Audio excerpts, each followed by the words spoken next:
Welcome back, combatants, to the Lucky Die in Kino. Previously, Greff is done with the nonsense, Ivoris reminds people of the plan, Kaz chases after a sacrifice, and Suvi plays tic-tac-toe. Kels and her entourage arrive on the island, and immediately Kels splits up from them to take down the guardians of the island, alone. In another part of the fight, our companions fight like the lives of their friends depend on it, as they engage with the Horde, and now they possess a web of creation.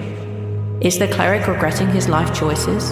Who will miss Turlock the dapper crab? And which god is Kels trying to kill? I guess we're about to find out. Welcome back to the Lucky Die in Kino.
As the creature made of hands falls apart in front of you after Daisy's spell, there is a shimmer in the air, maybe a second, maybe two after the creature finally dies. Everything is suddenly bathed in this bright purple glow, so bright that you almost need to cover your eyes, and when you remove your hands, everything looks and feels the same as it did before. No differences in your body, no differences in anything around you, but Maybe things are just feel familiar. Maybe it's just a weird sense of deja vu, but something definitely happened to the island. Now, to break the illusion a tiny little bit, it's been about 9 months since we recorded, so if there's any problems, it's the chaos of the island, and we love you, but we're going to try our best to keep continuity, but it has been a while, so there's only so much we can do. Respectfully, don't add us. Yes. Yeah, no, please add us. We need the engagement. That's how these things work. Don't negatively add us. Yeah. Positively tell us that, yes, I want to be you cancelled. remember that the island was called the Moor. No, oh my God. Cancel me. All right. Just tell V she's a genius for coming up with this reason for us not remembering everything. I was genuinely I sent a while thinking how to do this, and it was like how am I going to do this? Well, the island is magic. It is chaos. All right, I've got this. So yes, if there is a problem, it is the chaos of the island, but that's the actual real reason why we're doing it like this. So we are going to start out this part of the fight with the fact that it is now the bone masses creatures go. About 120 foot away from Greff and Ivoris and Suvi and Daisy is Vox in elemental form along with their star friends. The bone mass creature realizes that you are attempting to interfere with its directive. You are none too far from the creature. You see that the swirling mass of bones, as it is like kind of rolling forward, and you're aware that there's a person enveloped in these bones, you see that some of these bones coalesce together and turn into what looks like a giant club and swings at your form. It swings forward once and backwards once as it attempts to attack you twice. No, why would it do that? Because it can, and I want to. But I'm just air. I go whoosh. Yeah. You're gonna whoosh away, it hopes. No, I don't want Let's give this a shot. The first one swings at you for 25 versus your armor class. Oh, absolutely. The first one hits you for 37 bludgeoning damage. Ow! Wait, do I have resistance? That depends. Does your air elemental have resistance? Is this considered a magical attack? Oh yeah, these bones are magical. Fuck. Then yes, I take full damage, because I'm only resistant to bludgeoning, piercing, and slashing from non-magical attacks. Yeah, these are definitely magical. I'm magically boned. Yeah. And the second attack, as it kind of swings its like bony protuberance back and pulls it back into itself, hits you for 17 versus your armor class. Yeah, that is. How does air not have a high armor class? Only has an AC of 15. And the second hits you for 37 bludgeoning damage. Oh, that's the same number, right? I'm rolling so many dice, I'm not really paying any attention. I am less air than I was before. I'm still air, but less air. And with that, the bony creature continues to roll its way forward another 20 foot, because it can't do 40 because it's attacked you. So it rolls forward 20 foot. So for those of you who are lagging behind a little bit, you're about 140 foot away. For Fox, you are able to make an attack of opportunity as it kind of rolls out of your reach. Oh, hell yeah. Then I'm a bop it as an air elemental. Okay. That's a nat 20. It's a good start. It's a great start. Cool. Could you roll a D6? Evens, you hit, and odds, you hit the person inside. A D6. Yep. 2. Even, you hit. You didn't hit the person inside. Hooray! I punch it for a nat 20 and do 24 points of bludgeoning damage. I'm assuming magical? It doesn't really specify, so dealer's choice? It's air bludgeoning. I'm saying magical. I'm calling magical. I'm calling magical shenanigans on this. Yes, I will accept. I will accept this. This is fine. Yes. I am that's made a of perfectly magic. reasonable exploration. Okay. And you said 20... 24. 24. My bad. 24. That's some spicy damage. I'd have to use a high-level spell slot for that type of damage normally. You're able to add 3d6 radiant damage as your starry friends kind of are infused in your airy elemental states. Ooh. So you can roll 3d6 radiant. 11.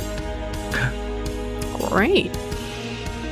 The creature doesn't make a sound because it's bone. It doesn't have a voice box. Or does it? Yeah. Rattles, maybe? No, it doesn't. You definitely hear like cracking and like pieces of bone going flying off in all sorts of directions, but it seems to not be perturbed, as it, although it slows down to deal with you, it's still using its forward momentum to keep going towards where the altar on the Mora Chaos is. Okay, that is the bony creature's go. The cleric does not return. Just Yay. he's stuck wherever he's stuck. So stay there. that's So good. couple of rounds before he gets to come back to whatever you guys have left. And now that puts us over to the fight that is happening with Kels and Cleric and Hearn and Zafin. Is anybody looking roughly in that direction? I think Greff is staring at it intently now that the handsy creature is gone. Yeah, very fair. You can see that Kels is kind of like lifting her hands, and almost like a puppet on a string, you see that the small form of Zafin is rising off the ground with a blade embedded in his back, and he lifts his head and he charges forward towards Cleric. Cleric slams his staff onto the ground, and you see a panther kind of like charge and take out Zafin as he goes for him. And just behind Cleric, you see that Hearn takes a couple of steps and begins to like quietly form magic into a ball behind him. That's what you see happening inside the bubble. Is Zafin looking dead? Is that what Zafin Greff looks- is seeing? Or no? Yeah. The blade in his back, and the look on his eyes and the way that his body has reacted to this puppet-like thing, he's either really under a control or he is super dead. Oh no. And assuming with the blade in the back, Okay. probably guess death. Okay. Can I say that Suvi was peeking out from her boulder hideout? And Yeah, looking I think that's at that? more than fair. Okay, cool. The bubble for them still seems to be strong. The kind of kind of like purplish, greenish colours that are playing across the entrapment that they have put around Kels, and the rest of them seems to still be holding strong. All right, that means having just done our top of the rounds, it now goes to Vox and your star friends, mate. Hi. Hi. There's not much I can really do to help all that other stuff, because I'm also pretty sure I'm not actively aware about it, right? Probably not, because you are like quite a distance, you're like 120 foot out at this point. So and the fight is happening in a direction away from them. All right, then in that case, first I'm gonna roll a d6 to see if my whirlwind recharges. Okay. Because I'm pretty sure that's probably off, or probably on cooldown right now. So let's see. It does not. Cool. Thanks. Boo. Thanks. Then in that case, Vox is going to fly up on the skelly bone and is going to go play Katamari with it by punching it twice. Okay, go for it. It's a 25 to hit and a 27 hit. God damn, D&B Beyond is just loving it. Yeah, both of those hits. Absolutely, they do. Why are they rolling to you as a DM? Like, what is... Do you know what? I'll take it. It's fine. You can see it. You can see it. Yeah, that's the important bit. I can see it. Like your two smashes into this, you definitely feel like bones cracking, and you just punch one set of bones completely out of the form, and they just spiral off in a different direction. Your starry friends can make one radiant attack, so you can roll 3d6 since you actually did hit. That is 9 more radiant damage then. Nice. Oh, I probably should have said also, it's 15 bludgeoning damage on the first hit and 17 on the second. Yeah, definitely. Yeah, forgot we're an audio podcast. Damn. It's been some time. I forgot. I'm sorry, listeners. Yeah, it's been a while. Is that everything you're doing? Because that was your move and your action? Yeah, that's pretty much it. Okay. I'm limited as a air elemental. I don't have any of my other magic shenanigans. Yeah, that's fair. Okay, at the end of your go, the bone creature uses a legendary action, and it will attempt to throw something at you. You see that kind of the swarm pulls in very tightly around the form inside, and then suddenly lets go and kind of relaxes, and one of these shards come flying out and going in your general direction. Could you make a dexterity saving throw, please? Yes, as soon as I see what the fuck an air elemental's dex saving is like. Surely they have advantage. I don't know. They don't. What? They do have a good dex, though, so let me just, oh, wow. Okay. 22? Cool. This piece just goes, flying past you. And you seem to be fine right now. Cool. Nice. I imagine it's in the old school cartoons where it's just rips a hole open in the middle of me, it goes flying through and then closes back up. Yeah. Yeah, I love it. That's exactly what happens. I love it. Okay, so at the end of Vox's go, it is now Suvi's turn. What would you like to do? Right, so Suvi's been observing everything, and she's quite distressed. Okay, right. Daisy? I think I need help. Daisy? You see that Daisy's has two arms in the air in a triumph pose because she just destroys something, staff in one hand. But as soon as you call, she kind of turns around and she has a very concerned look on her face. Okay, yeah, Daisy, what's wrong? I think I need you. to go to the altar right now and do whatever thing I'm doing. Can you help me, because my magic is not working? Also, you look very terrible. I have a healing potion. Do you want it? Probably not right now. You want to go? Can you please? Because I think my magic is not working very well here. So I think maybe your magic thing, cool. She lifts her staff above her head, and it is that very much two hands on the back of her head, kind of thinking, but the staff is clutched in there, and you will find out if she decides to help you cast a spell on her casting spell turn. Go. Cool. Suvi's not doing anything else. She's clutching her little carved baby octopus Cthulhu butt cute thing that she carved. Aww. Okay, I have no idea what you're planning, so Nope, I'm all I know. on board for this shenanigans if it works.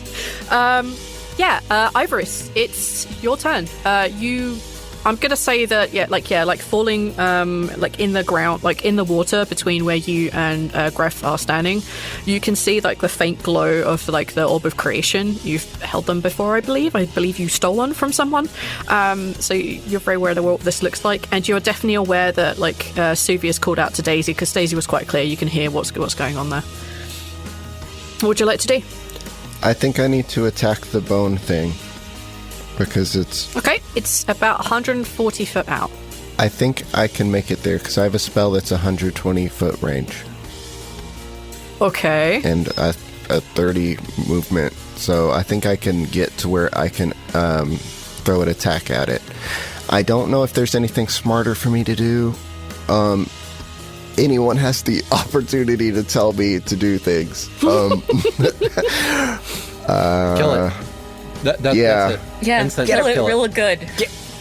I've got a lot of utility spells and very few variety of throw hurt at things spells. So that's kind of where I'm at. And I think that I just need to throw a firebolt 120 foot. And that is a ranged spell attack. Okay, that's on me.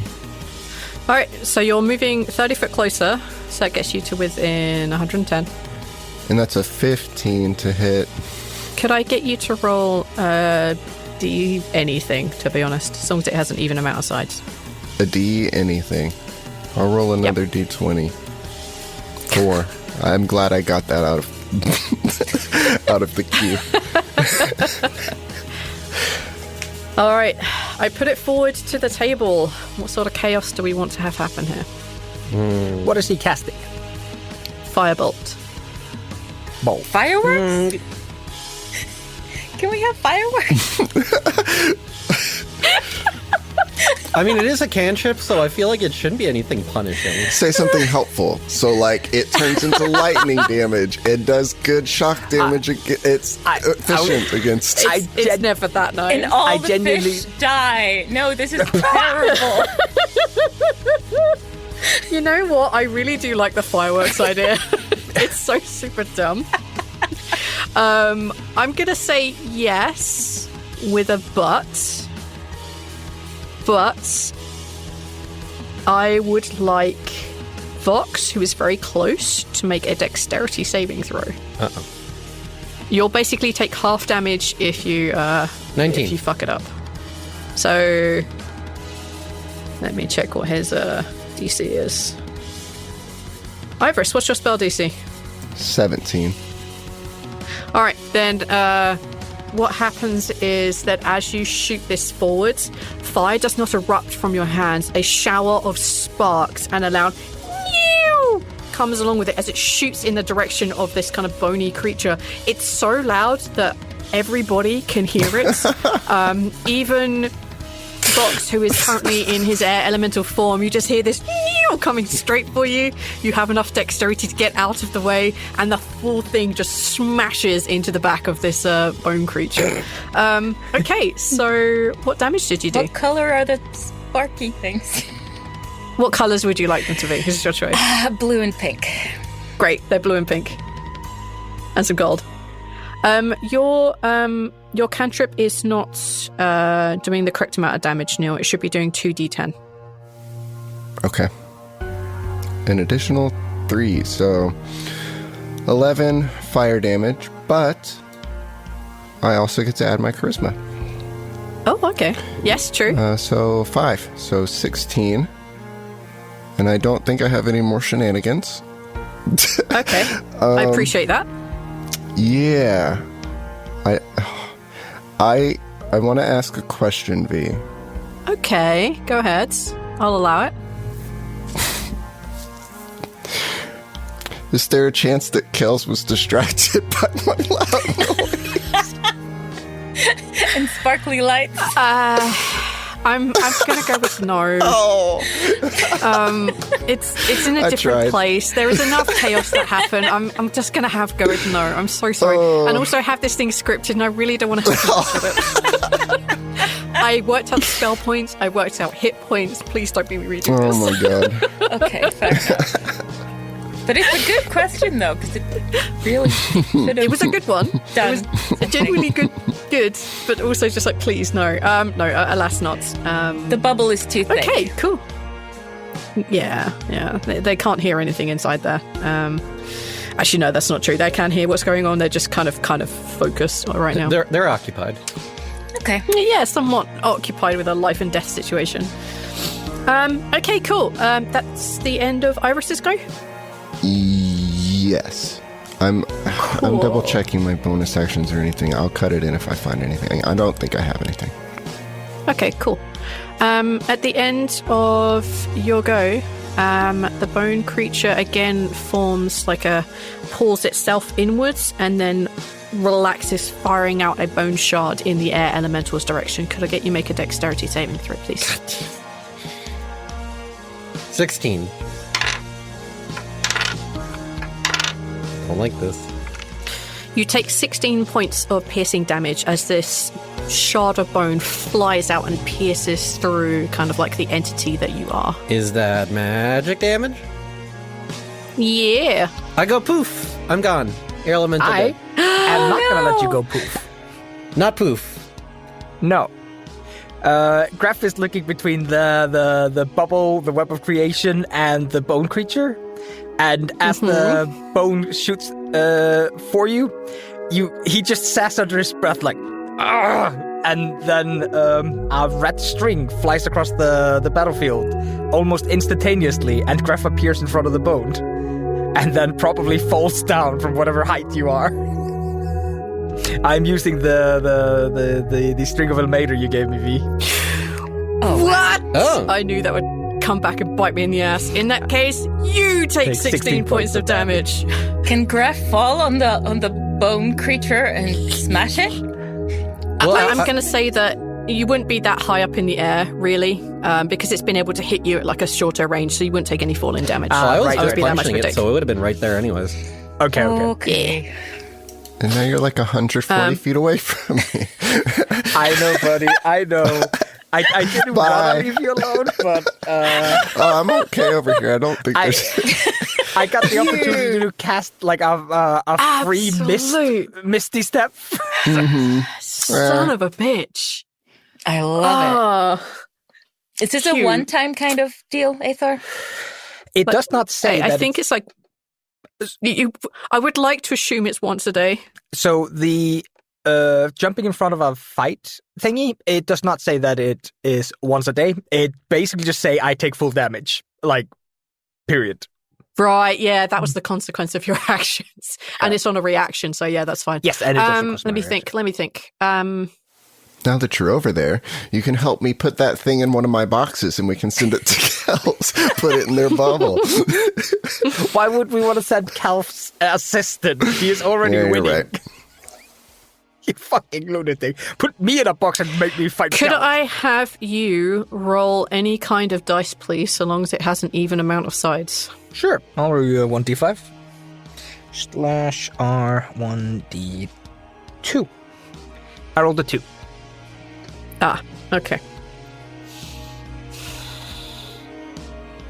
I'm going to roll another dice, Oh no. because chaos should always be fair, right? I think so. Fair. As you step in front of this bone shard that was about to pierce through your Vox Elemental's body, you see the shard come flying at you, very well aware it's happening, and it disintegrates as it hits you. The chaos here is that you take no damage. What? Oh. I mean, I'll take it, but what? Well, to be fair, most of the time when we're doing chaos rolls, I have been like good or bad because it's supposed to be chaos, right? Like some is good and some is bad. In this case, it worked out in your favor, my friend. You can't bone me. Greff is unbonable. Wait, no, that's very opposite. Wait. No. Take it Phrasing. back. You take that back. Oh, dear. Okay, so that was the end of Ivoris's go. It is now Daisy's turn. As she is holding this staff, like, clutched in her hands behind her head, she says, I don't know if... Do you want me to come with you?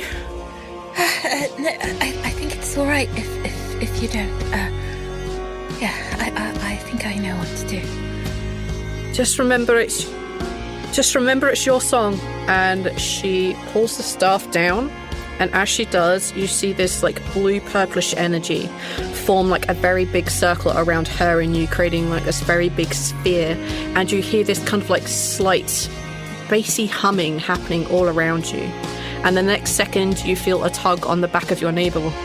I'm gonna have to roll chaos first. I'm sorry. Yes, that's okay. As Daisy is focusing on you, and you can see her mouthing and you can hear her voice joining into the low hum, you feel a tug on the back of your navel, and you find yourself suddenly standing in front of the altar that you previously only glimpsed when you were a fire elemental. You see that the altar is there in the middle. You can see the stones all around. You can see the water and the very sharp stones that seem to be like pointing inwards towards you. And now you're standing here, you can hear that very gentle humming noise, more like a lullaby than a specific set of voices. And for those of you who might be looking in Daisy's direction, she seems totally fine. Okay, good. Right. And the hum that I hear, I recognize it? Or maybe a little bit. Sorry? Maybe just a little. Maybe just a little. Okay, cool. All right. Good. I was gonna ask something, but I completely forgot what it was, so never mind. Thanks, Daisy. That's okay. Daisy then uses the rest of her go to start running after the bone shards and after the others. Greff, it's... No, fuck you. At the end of Daisy's go, the creature is going to attempt to attack you with another one of these bone shards using last its legendary action this round. So I need you to make a dexterity saving throw, please. All right. I do not have advantage, so normal roll. Boop. That is a 27. Jesus Christ, then you're fine. As this shard just goes flying past you. Fuck you! Fine, now it's your go. Thank you. Alright, Greff, I'm assuming he, lands as, I'm imagining the air elemental was, a couple of feet above the ground. And he just starts sprinting towards the bony creature. I'm gonna say that he notices that there's a person stuck inside of it, or has been aware of it. Mm-hmm. So he is going to make sure that his strikes do not hit that person. So, do with that, what does that look like for us? Mechanically, it's just an ability that it has. It's not something that you can plan against. Alright. Well, then I'm going to town on this creature, and I'm trying to do my best. I hold on to my ability to not do another attack if I'm unhappy with how things are going. Yeah, that's fine. Alright, I'm assuming I have no ability to do sneak attack, so... No, I'm going to say because you kind of displaced the air elemental, there is no one else in melee range that would be menacing it. Also, so, he was 20 feet away. You alone. Yeah. I think. Yeah. Alright, I'm going to hit him with my sword. That's a 14 to hit. That is an unbelievable failure, I'm afraid. I'm going to try to hit him with my sword again. Go for it. 23 to hit. Ah, success. 17 magical slashing damage. Could you roll a dice that has an even amount of sides, please? That's a 1. How much damage you do? 17. You hear a scream of pain as you are aware that the bones shift and move around, and you end up attacking the person inside. Okay. Okay. I want to let go of my weapon and plunge my hand in there to try to grab whoever's in there now that I know exactly where they are. Do you have an action surge to do that? No. I only have my bonus action. I think it's going to be an action to be able to grab hold of the person. All right. So, yeah, that's just not going to be something you can do this turn, I don't think. No problem. All right, then with my bonus action, instead of attacking, because I'm afraid of hitting the person, I'm going to second wind. Okay. That's a 1d10 plus 10. And I heal 14. Yes. I roll 1 instead of 1 0. Wait, there's something wrong here. Yeah. Something very wrong here. just to keep up there. Just leave me alone.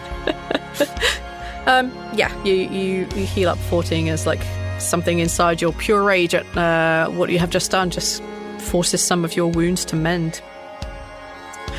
Okay. At the end of your go, it has no legendary actions, but it is now the Bone Masses creature's go. It will... It's just going to do it again, I guess.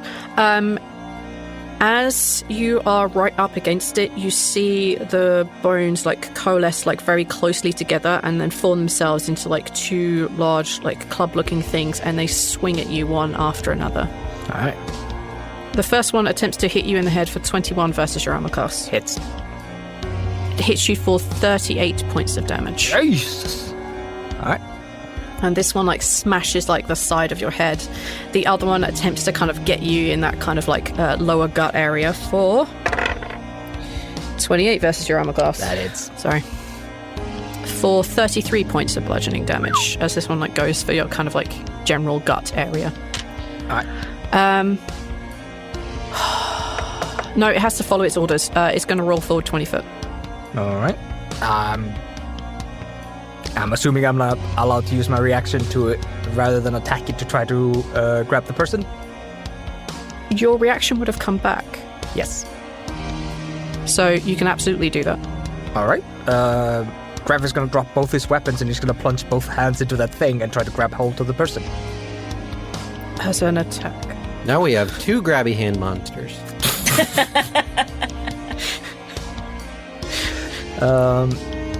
So yeah. Because like grabbing it should be like an action, right? Yeah. Yeah, and what you're getting is a reaction, which should just be like an attack action. It's not an action that you're getting back. Yep. Do you want me to just roll my non-magical weapon and we'll use the 2 hits? No. Sorry. What I'm arguing is that to grab the person should be an action, not an attack action. Yes. Yeah. Sorry. That's the first thing I asked. Would you let me use my attack opportunity instead of attacking to grab the person? But that sorry. I must have completely faced what you said. I'm so sorry. The first thing I did was to ask, would you allow this? I'm sorry. All right. I think the answer is no. Yeah, I feel like he's got that, decided right? no. Yeah, I'm sorry. The dice also say no. I'm so sorry. Right. Reaction. Do I have anything to do with it? I'm going to bump it with my sword. Okay. Pop it. And just hope I don't hit the person again. 23 to hit. 18 slashing magical. Roll a D anything. That's another one. You definitely hear another yell of pain, and as the creature rolls forward, you're aware that there is a lot of blood pouring from this person. Like, a lot. Sorry, guys. Okay. That was the bone creature's go. The cleric is still unable to return. Good. Jesus Christ, this poor thing. Is anyone looking at what is happening in the bubble with Kels and the others? I'm kind of assuming that most of you are too far away, and Ivoris and Daisy may be the only people who could look across. The question is, are you? Yeah, I'm looking now because I don't have anyone near me. Okay. What you see is that energy that Hearn has been creating behind Sirik has gotten bigger and bigger, and you can see not only green energy, but you're also seeing black energy, and you're also seeing void, if it's possible. It's really uncomfortable to look at, and you can hear the sounds of screaming and yelling coming from this kind of orb that he is creating just behind Cyric. Cyric and the panthers and all the other creatures that they have summoned are doing their best to keep Zafin down and to keep attacking Kels, but Kels is laughing as she finally lifts her staff and taps the side of the bubble, and the bubble shatters and breaks all around her. You hear Cyric yelling out in a language that you might not recognize. Do you speak Abyssal? Ooh, hold on. Yes, I do. Holy shit! Yeah, as you hear him like speaking Abyssal, like a kind of quite like it sounds like lots of very angry rocks having a metal party. You hear him yell across to Daisy, and you hear that he's asking her to basically help them for God's sake. And Daisy looks across and she does reply, basically on the lines of "fuck me," just in Abyssal. So that's what happens on their go. Vox, it's now your turn. Okay. I can't do a whole lot other than just keep doing what I've been doing. Oh, what's your movement? 90. I'm gonna put this out there. You might be the only person that can take the web over there and have a good chance at throwing it, and you're in a body that's not yours. Sacrifice the air elemental. It's crazy over there. Because Greff Fair. had the web, and he's quite close. Greff has it, yeah. He's quite close to you, right? Mm-hmm. Yeah. I think throwing is dex. See, that's good. Is it? Yeah. Is throwing dex? Yeah. Okay. Yeah. I Yeah, don't know sure, how I'm down with it. dexterous wind is, but Pretty windy. yeah. Okay. Yeah, fuck it. That actually makes a lot of sense. I can't really speak, so I'm just... Vox We just kinda can absolutely have Ivoris yell out the plan, and then it be loud enough for you guys to hear. I'm totally fine with that happening. It's a genuinely like great idea. I love it. Sure. Wouldn't that mean that Kels and Co would also hear the plan? Is that what we want? I love it. Nope. It's not. I don't know that. You just said that they couldn't hear the explosion. Yeah, but the bubble shattered. burst. Did it just... Oh. Yeah, she touched it with her They're thumb, out. and the whole thing came down because They're- they're doing stuff. Yeah. They're out and about. Yeah, I'm trying to look for like mental communication. I don't think we have that. Ivoris, how close are you to Greff and I don't know. Just steal the idea from me. I'm fine. Ivoris doesn't need to have the idea. Just rip the... yeah, like, Greff can have the web would idea, or Vox, The or web- someone. The web would be like shoved high top like pocket. Like, sure, if the elemental like You can see it glinting. yeah, if the elemental comes and like starts fucking Greff like pawing at his pockets, he'll just give it the fucking web. Yeah, absolutely. Go for it. Like, I think that's fine. Yeah, if Vox is gonna have the idea, then absolutely you're gonna see the web. You know that it's been caught. Like, I think that's totally fine. Go for it. I'm not stupid. Not the No, I'm not brightest. stupid. Not stupid. You he might be real hard to notice as well because he's just a bunch of wind. It's fucking windy. Hard to see this coming. I love Jeez. this. Okay, so you're going to, if I get this correct, you're going to cover the very short distance to Greff, grab the orb, Yep. and then, the web of creation, and then make your way across to where the others are. Yep. Okay. And assuming I I'm have gonna the distance, say- I'm gonna yeet it at Kels. Can you yeet 60 foot? If your move is 90, right? Yes, my move is But you would be 90. dashing? No, if you're dashing, then you don't have the Yeah, range, I don't think. I think V, only you know the optimum range of a web of creation. But my assumption is that Vox has to move 20 feet towards Greff, and then he needs to move 140 feet the other direction. Yes. Which would be... She needs to cover 160 foot. Yeah, that's an action and a dash. So I think next turn is the web throwing turn. Yeah, I think that makes the most sense, of how far you are from everything that's happening, and you need to get into it like a good range, because they're also not exactly on par with where the fight was happening on like the beach. They're like a little further inland, like a good distance inland. So like you can use triangulation, but let's say you could definitely get within throwing range on your next go if you dash now. I think that's a fair way to bring that out. All right, let's do that then.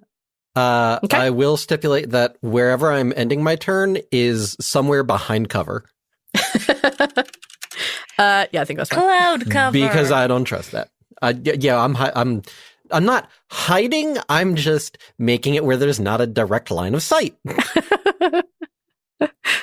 Okay, let me just very quickly check a thing. Although if Kels wants to use a whole ass spell slot to fucking Finger of Death or something, an air elemental, fucking be my guest. You're just a bunch of air. You should pick up a dead body in you and disguise yourself as an undead and just get air close. puppet, just I'm a person. Ooh. I'm one of your friends. Look. So, how far away is Suvi? Is she hearing or glimpsing any of what's happening, or is she too far away? I'd say you're probably too far away. You could probably tell where all this is happening. You could tell, it's off in the distance. You can hear the sound of, rumbling and fighting and, a giant, crack as, the bubble shatters and breaks. You can definitely hear that, but it's, quite far off in the distance. Right, okay.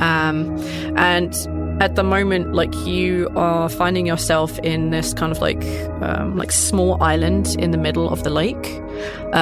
All around you, you can see that there is a huge wind barrier that's kind of muffling a lot of sounds, which you saw when you actually first came through this area. You can basically, on this little island that you're on, there is an altar made of it's kind of pale grey, and it's definitely has things carved into it. You can see that on the altar is a silvery wooden chalice. Has a couple of other runes scrawled upon it, but they don't seem to be glowing or doing anything in particular. The humming that you heard of something kind of familiar is definitely, now you're listening to it, you know this is so very much related to the song that your goddess gave you, right? Or at least that she sang to you.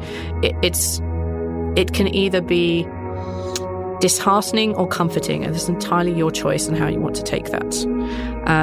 But yeah, there is kind of lots of pillars made of white all around you. And it's stone. Yeah, this is right? where you find yourself. The altar is stone and the pillars are stone. Right, okay. Yeah, and no one else is there that I can see. It is just you. Okay, cool. Well, I mean, if it reminds Suvi of the goddess's song, then that she's going to be comforted by that. Absolutely. And I think what she does is she starts talking to the altar, because she's a talkative person and there's no one else to talk to. Yeah, that's fair. So she's already holding her little baby octopus symbol that she carved out of wood. Out of rowan wood from her staff, her big branch. It's not a staff; it's a branch. Her branch. And I think she lays down her branch to the side, and she walks up to the altar. And okay, right. Okay, so hello, altar. I'm Suvi. I'm here to do something, I think. So, right. Okay, my thinking is this. I'm probably rushing a little bit, but all right, I'm trying to breathe. Demi told me to breathe, so I'm breathing, right. Okay, so I think the other guardian is dead, or at least very close to dead. So I think it is the time. And so what I want to do is right. So I've been thinking a lot about this through our weird travels in this strange place, and I think I don't actually have any sort of, it's just me, and I think I want to be helpful, also. Yes, it's weird. Okay, I want to be helpful, and I think I probably can be helpful if I sort of try to be this guardian type person, but I also want to try, because I think that the chaos needs to be, it's like a kettle, a steam kettle, right? We need to let out a little bit of the chaos. It's too contained, I think, here. So, what I would like to do with my ritual that I'm going to begin very soon is to sort of take over as guardian, but I also want to sort of out a little bit of the chaos into the world, so it's not so contained. That's what I would like my ritual to do, and I focused everything to do that. So, all right. And she gets into sort of a stance and does a few dance steps. And I'm going to try to sing as Suvi here as she focuses on her baby octopus. And I might, I'm a little bit gravelly, so I might sub in a better song later, but we will see. Okay. Here, I'll do everything I can. I focused all that I am. This is the time. Now, I'll summon a chaos song. Stop all from doing wrong. Please make this work. Please make it work. Please make it work. Please make it work. Please make it work. Please make it work. And she just continues repeating that. And she tries to do the thing. What do I roll, V? You don't have to roll a single damn thing. Aww. It's you're beautiful. And you did the same song. I did. You did the same tune. I did. It's amazing. Yeah, you don't have to roll a single damn thing. Because of time-wimey shenanigan basis, all this happens over what feels like 6 seconds for everybody else. So we don't have to. You mean this whole monologue you not being around for anxiety? A bit. Yeah, okay. Yeah, like you're in a weird timey-wimey, the wind barrier can do whatever the fuck we want the wind barrier for it to do. As you finally focus on like letting it work and actually just allowing the voices to build in your head and to come out through your song and through your movements, you begin to feel an energy begin to stir up inside you that is neither of those things, and it isn't overwhelming. It comes on gradually and kind of builds up, like you're slowly getting warmer and warmer. And as you look down at your hands as you're moving, you realize they're kind of moving to whatever this energy is, and you find that your steps, your movement, your song even is changing ever so slightly as you realize that the energy building up in you, it belongs to you. Like all of this, everything here, this island, this water, this shore, the creatures on it, the volcano, the very annoying great guardian, everything. It's all yours, and you feel that innate moment of like, this is mine and this is mine to protect. As you finish focusing on the song and it finally, the last of the voices that was gifted to you finally leave you, that come out in their last note. As that last note comes out, there is a harmony that you didn't realize should be there that suddenly comes along with it, and there is a crack of lightning that ends up in it hitting one of the pillars very close to you. It's not a surprise because it's just chaos. It happens, right? This is Chaos Island. And you see that the spark jumps between all of the pillars and runs around back to that original pillar. And you see that one pillar turn into what looks like a series of petals that are formed as a pillar 1 second and then fall to the ground the next. All different kinds of colours spilling out across the island that you're standing on, spilling out across your feet. The wind barrier chills, reflects that kind of peace that you kind of have of like, okay, that's the anxiety, that's done its thing. And the wind barrier chills. Whatever spell slots you may have used, whatever spell slots your companions may have used, whatever resources your companions may have used, you can all basically hit your long rest buttons with the exception of your health. So please note what that may have originally been. So if you had resources like Second Wind, or you had resources like Action Surges, you have those back. If you have any spell slots you have spent, you have those back. The only thing you do not regain back is your hit points. For everybody else who isn't Suvi, you see... What colour do you want, Suvi? Pick a colour, any colour. Green. You see the sky... You see the sky turn a kind of palish green colour. It's kind of a little bit blue, kind of aquamarine. It's definitely green, though. It's not blue. And you see the sun suddenly begin to shine very brightly. Any clouds that were there just peter out into nothingness. And it's a bright, warm day, albeit that the sky is green. Suvi, you are quite some distance from the others, but you do know where they are, and you know that you can definitely cast spells slightly differently to how you may have done them before, and you're aware that, yeah, I can be anywhere on this island that I want, whenever I want, because this is your island. If you're to protect it, you need to be able to be everywhere. And you have that innate feeling that if you want to be there, you can be there close to your companions. You also feel on this island now you're becoming slightly more attuned to everything that's going on here. You become aware of the dark presences here. It's almost like an itch that you can't scratch. It smells and feels awful to you. And that is pretty much in the place where your companions are.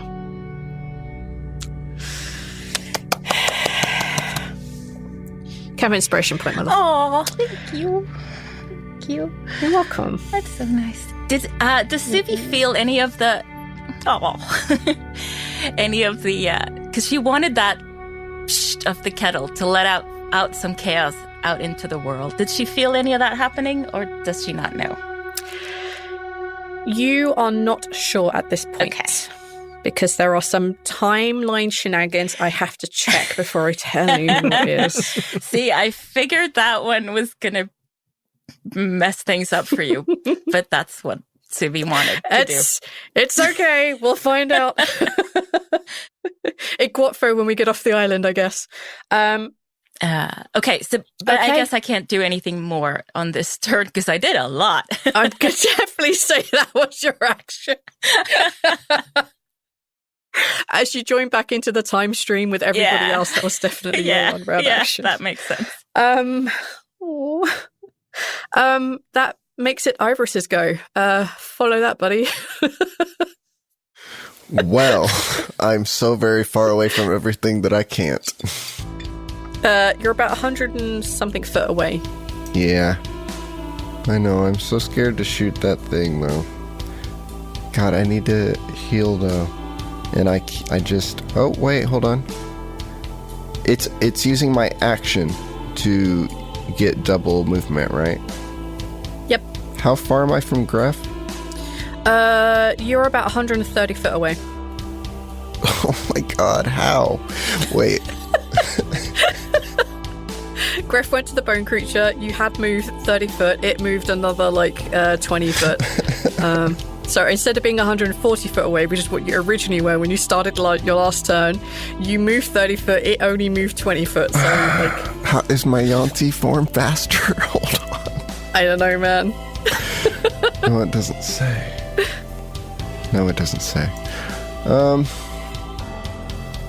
Okay.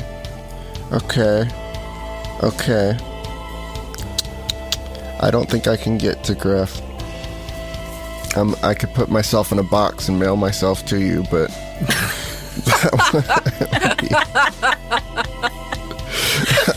Always the possibility.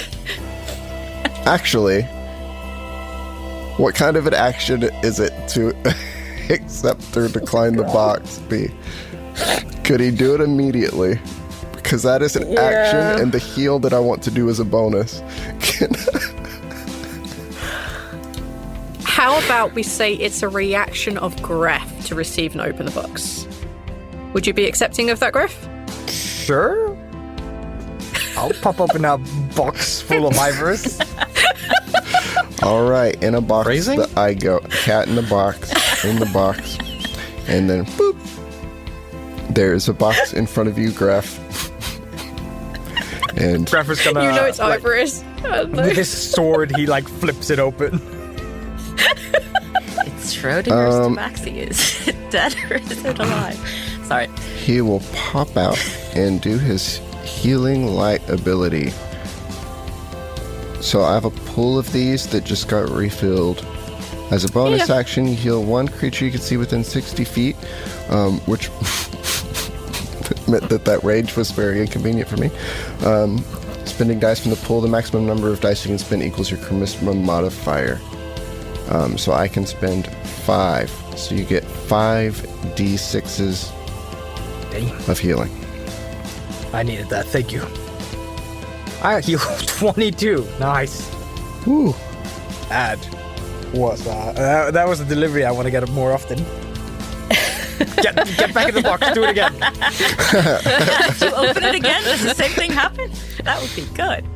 All right. Is that the end of Ivoris's go? I believe, that was your move, your action, and just... Yeah. It wasn't your move, technically. Well, Wow. I'm going to say it's your move to get in a box. Like, let's be reasonable here. Okay. That's the end of your go? Okay. Yes, I'm just making sure I mark my spell slots. All right. The Bowmass is going to use its legendary action. Oh, I need... now that I'm here. Yeah, now that you're here. I need both of you to make a dexterity saving throw. Oh, fuck, I'm in a box. What? It can attack both of us? Yeah, as you're about to find out. I call bullshit. 21 dex save. 21 dex save.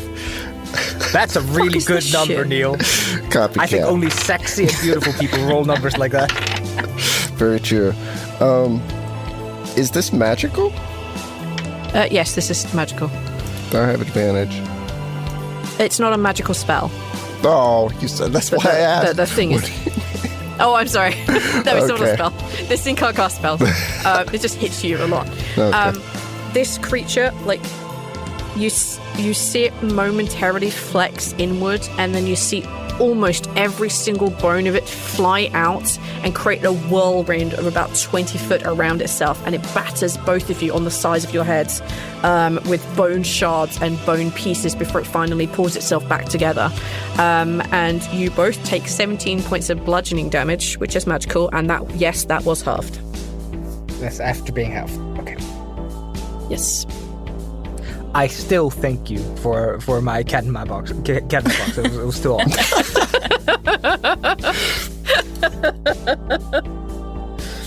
All right, it is out of legendary actions this turn now. Fuck. Okay. It is now Daisy's turn, having been left on her own, 100 and something foot back, and being yelled at by the person responsible for magic. She begins to cover the distance across to where Kels and Cleric and Hearn are casting their spells.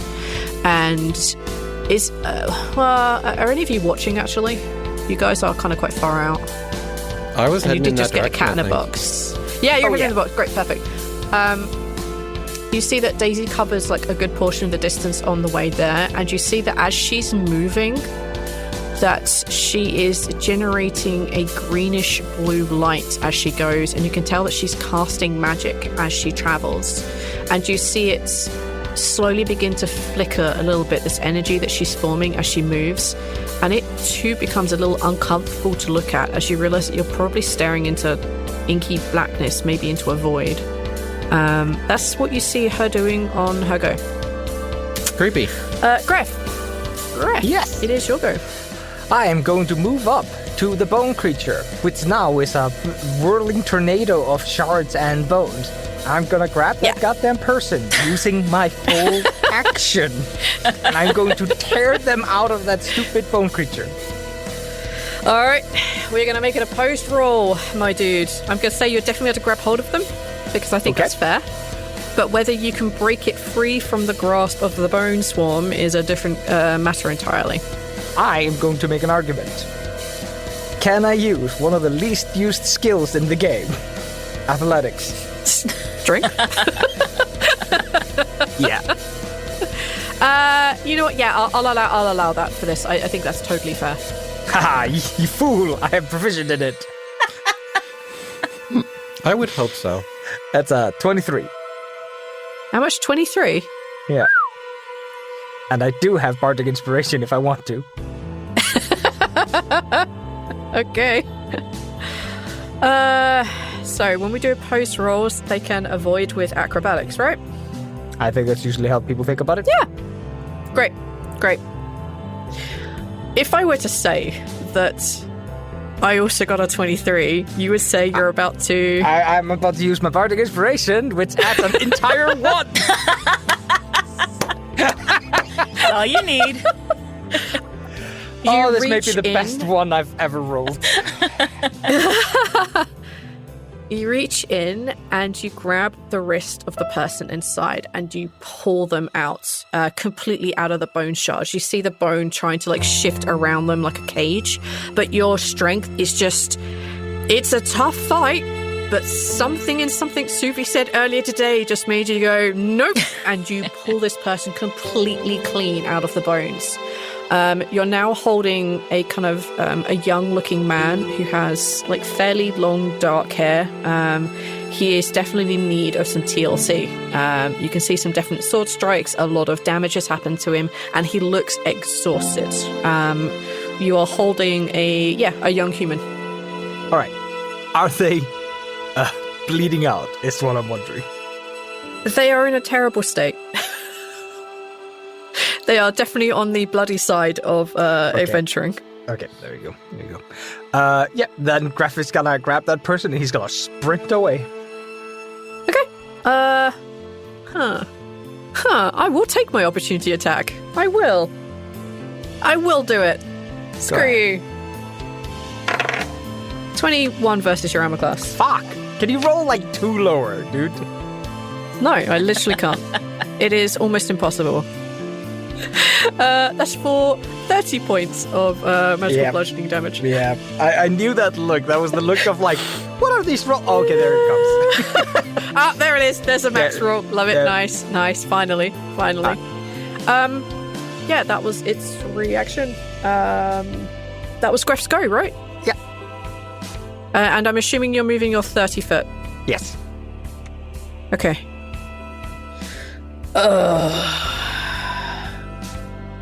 No, it has a very direct order. I need to follow its orders. It doesn't have a massive consciousness to dissuade its orders. In that case, it will move after you, Greff. It moves 20 foot and it has a reach. Do I get an opportunity attack? Yes, you absolutely do.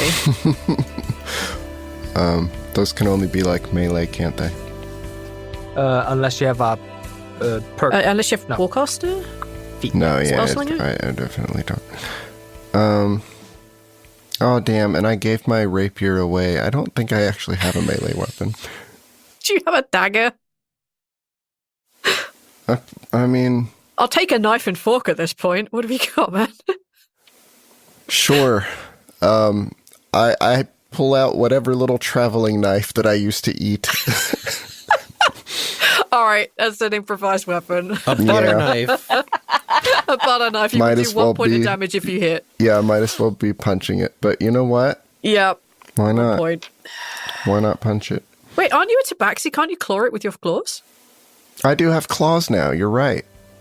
I didn't have claws before V because I was a monster. Right. I have claws now. You're not a tabaxi. No. Yeah. Well. Okay. Yeah. Yeah. You're a something, Neil. Roll a strength check for me. Those are very good for me. Yeah. Fuck well, you, it's an unnatural 20. God damn it. So 6 damage. 6. Is it magical? I'm a think Yanti it with calls a magical magic, right? resistance and Do you know Chaos Island? Fuck it, sure, whatever. It's only 6 points. I'm pretty magical. I mean, all things considered. Yanti I'll stuff. take it just because it's Chaos Island, but I'm fairly certain you're not supposed to have magical claws yet. But I'll take it, Chaos, why not? And it's 6 points. What am I going to do? Halve it down to 3? Like, come on. I'll take it. Okay. So it's going after Greff. It just activated a reaction from Ivoris. So, Greff, it's going to do a thing at you. Okay. Come on, dice. Do not fail me. This is too cool if it hits. Does a 26 versus your armor class hit? Fuck off. Yes. Cool. I need you to make a strength saving throw. Rolled a 22.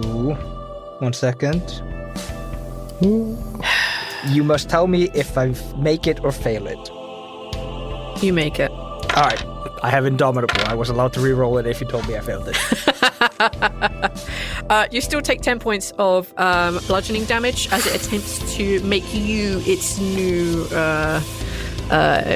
prisoner. His buddy. I forgot you're so strong. But now you're literally like, you go 30 foot and it can't catch you next turn. Like, it's fucked. It's my plan. It's 10 foot away from you. Yeah. Okay, that was the Bowmass's actual go. It does have all of its legendary actions back though. Motherfucker. The cleric still is stuck, doing its stuck in nothing position. Hopefully, well, not hopefully. Maybe taking a nap. I think it needs a nap. He's just like literally paralyzed there, like, I don't know what the fuck I'm doing, dude. I literally can't move. Vox, you can see that the fight is progressing quite intently. You can see that Zafin is now just laying on the ground, and something happened when the sky turned green. The body fell to the ground and is slowly becoming incorporeal. There's no solid mass to it anymore, and you see the knife just fall. Okay. You hear Cyric raising his voice and lifting his arms, and as he does so, you see that the swirling dark void-like energy mixed in with kind of greens and for him blues begin to swirl and mesh with Hearn's casting behind him, and you see the energy that Daisy is bringing is also beginning to merge with theirs. Kels looks on them and she lifts her hands. Oh, God damn it. You see her lift her hands and point it in the direction of Daisy. Uh-oh. Kels throws her hand in the direction of the only person who is not a person of responsibility in a decent range that knows about to be a proper threat, because you're hiding with a web of creation. You see her throw out this dark necromantic energy in the direction of Daisy. Greff, it's your sister. Could I get you to roll a d20 for me, please? Okay. 13. Could I have given Daisy a bardic inspiration? Did I have time to do that? Probably not. Crap. Because I think you gave the inspirations out to everyone, like the days leading up to and the day of. So I think it's... Probably not. Daisy basically came up, you guys hung out for like 5 minutes, and then shit kicked off. I think in that situation. Sorry, what number did you roll, my dude? 13. Wow. Daisy's tanky as fuck. Good job, Daisy. It's not going to help, but like she is tanky. You see this dark energy fly out in her direction, and you see that initially she manages to overcome a lot of the darkness and the withering and the necromantic energy sent in her direction. In that case, yeah, your sister, can you roll another d20 for me? No, stop it! I don't want to keep rolling for Daisy. It makes me scared. I rolled another 13.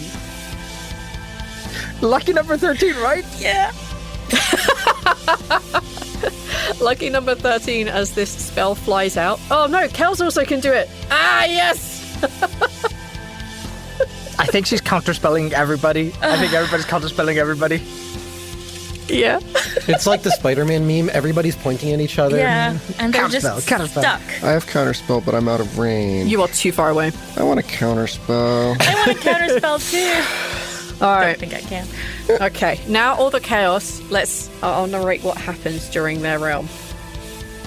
Kels throws her hands out, and you see this dark energy fly out in Daisy's direction. As Daisy is still trying to cast another spell, you see one hand lifts, trying to counter it, but immediately out of nowhere, Kels also raises a hand and completely counters the counter. You see this dark energy hit Daisy in the chest, and she falls to the floor. Is she at 0 hit points? She is. V. Don't you dare! V. Are you for real? You want to jump in the way of that? I think so. It's my little fucking sister, dude. All right. As counter spells are flying everywhere, Vox, what you see is this dark energy, probably millimeters from hitting Daisy in the chest as her counter spell gets countered. You see Greff appear. You see this dark energy, this withering necromantic energy, swallow him whole as he takes 61 points of damage. Necrotic. That's more than I have. I'm down. Oh, you suck of shit. What happened? I didn't hear. You were very quiet. I took more than my health, not my full health. I took the rest of my health as necromantic damage, and I used the Ilmater ribbon again. Okay, but are you dead? Unconscious. The spell does not call death on 0. It's just a very big spell. I was very afraid it was power word kill or disintegrate or whatever, and this could be the fucking end of Greff, but it was not disintegrate, no. Sorry, Ivoris.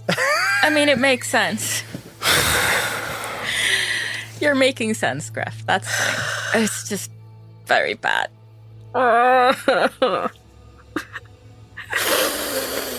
Okay. All right. That's the fights go. Cool. Fox, it's now your go. It's my go. Yeah. I have a plan. Not about Greff. I Please can't make do it a shit good about one. that. Give me CPR. I'm an air elemental. Blow What do you want me to them do? up. Fly into your lungs? Yes. And breathe into them. No, you have a plan. Okay, I'm sorry. Let me be I quiet. have a plan. Ivoris can deal with your stupidity. Yeah, I can't because he's teleporting away. I can't though, can I? Because I'm 100 fucking feet away from anything at any given point because Greff is teleporting into trouble in front of killing I'll see if things. Suvi can do something, maybe. We will see. Thank you, Suvi. All right. Let me scrape it. I have 3 spell slots, and the man's gonna come back, and I'm gonna be done with spell slots because I used all of them to follow Greff around. Didn't I give you back your spell slots? But you used them all again. Oh, he's a warlock. Ah. He's a warlock, so he only has like a certain amount of them. I have Okay. 3. All right. I am within 90 feet of Kels. Yeah, 100%. Okay. Let's say you're within like 60 feet, like because I think that's a good throwing distance. Even better. And Kels just used the reaction. Oh. I'm so sorry, Arch. What? Hold on. We're holding. I'm hoping he's about to give Arch an inspiration or The gloves of Magical throwing. healing powers. Or something. yeah. The magical gonna gloves of throwing in a box in the air. Yeah, he has Oh, fuck. he has the spell conjure gloves Yes. on others, range 150 feet. Yep. and it automatically works through chaos. That's the spell. Yep. There we go. Read that, V. You can do it aloud so that everyone can hear your disappointment. Okay, sure. Gift of the Protectors. I am reading this blind. I haven't read ahead. A new page appears in your Book of Shadows. With your permission, a creature can use its action to write its name on that page, which contains a number of names equal to your proficiency bonus. When any creature whose name is on the page is reduced to 0 hit points but not killed outright, the creature magically drops to 1 hit point instead. Once the magic is triggered, no creature can benefit from it again until you finish a long rest.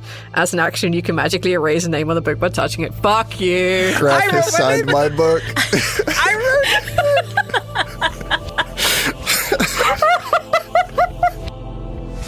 God damn. Do you know what? I like the idea that it is Chaos Island and it does happen in this order. You fall down like a sack of shit and you immediately wake up and stand up like, wait, no, there's a book, it saved me. Wait a minute. It was a delayed action. Wait a minute, I can't be killed. I just remembered that I'm not dead. You look back at Ivoris, who is mad that you've teleported away. It's just like, what the fuck? Oh my god. Oh man, I can't deal with this fight. Greff, you have 1 hit point. Fox, please. Do your I'm gonna do a thing. now. Please. I'm gonna do my plan. So, as an air elemental, I am allowed to share another creature space. You are. So, as an air elemental, I am going to fly into Kels' space. Mm-hmm. And then take the Web of Creation and just fucking, like, smash it into our shared space head region. I like this. If you were going to hit her with it, Yes. you would have to roll. Uh-huh. But if you hit yourself with it, you wouldn't. And she is in range. Correct. So it would be wiser for you not to try to attack her. This is me being the kind GM. No, that's what I'm saying is, like, I am, and then because, smash yourself, yeah. because we're in the same space, I'm right fucking there, and, like, hitting me, But also Us, her. me? Yeah.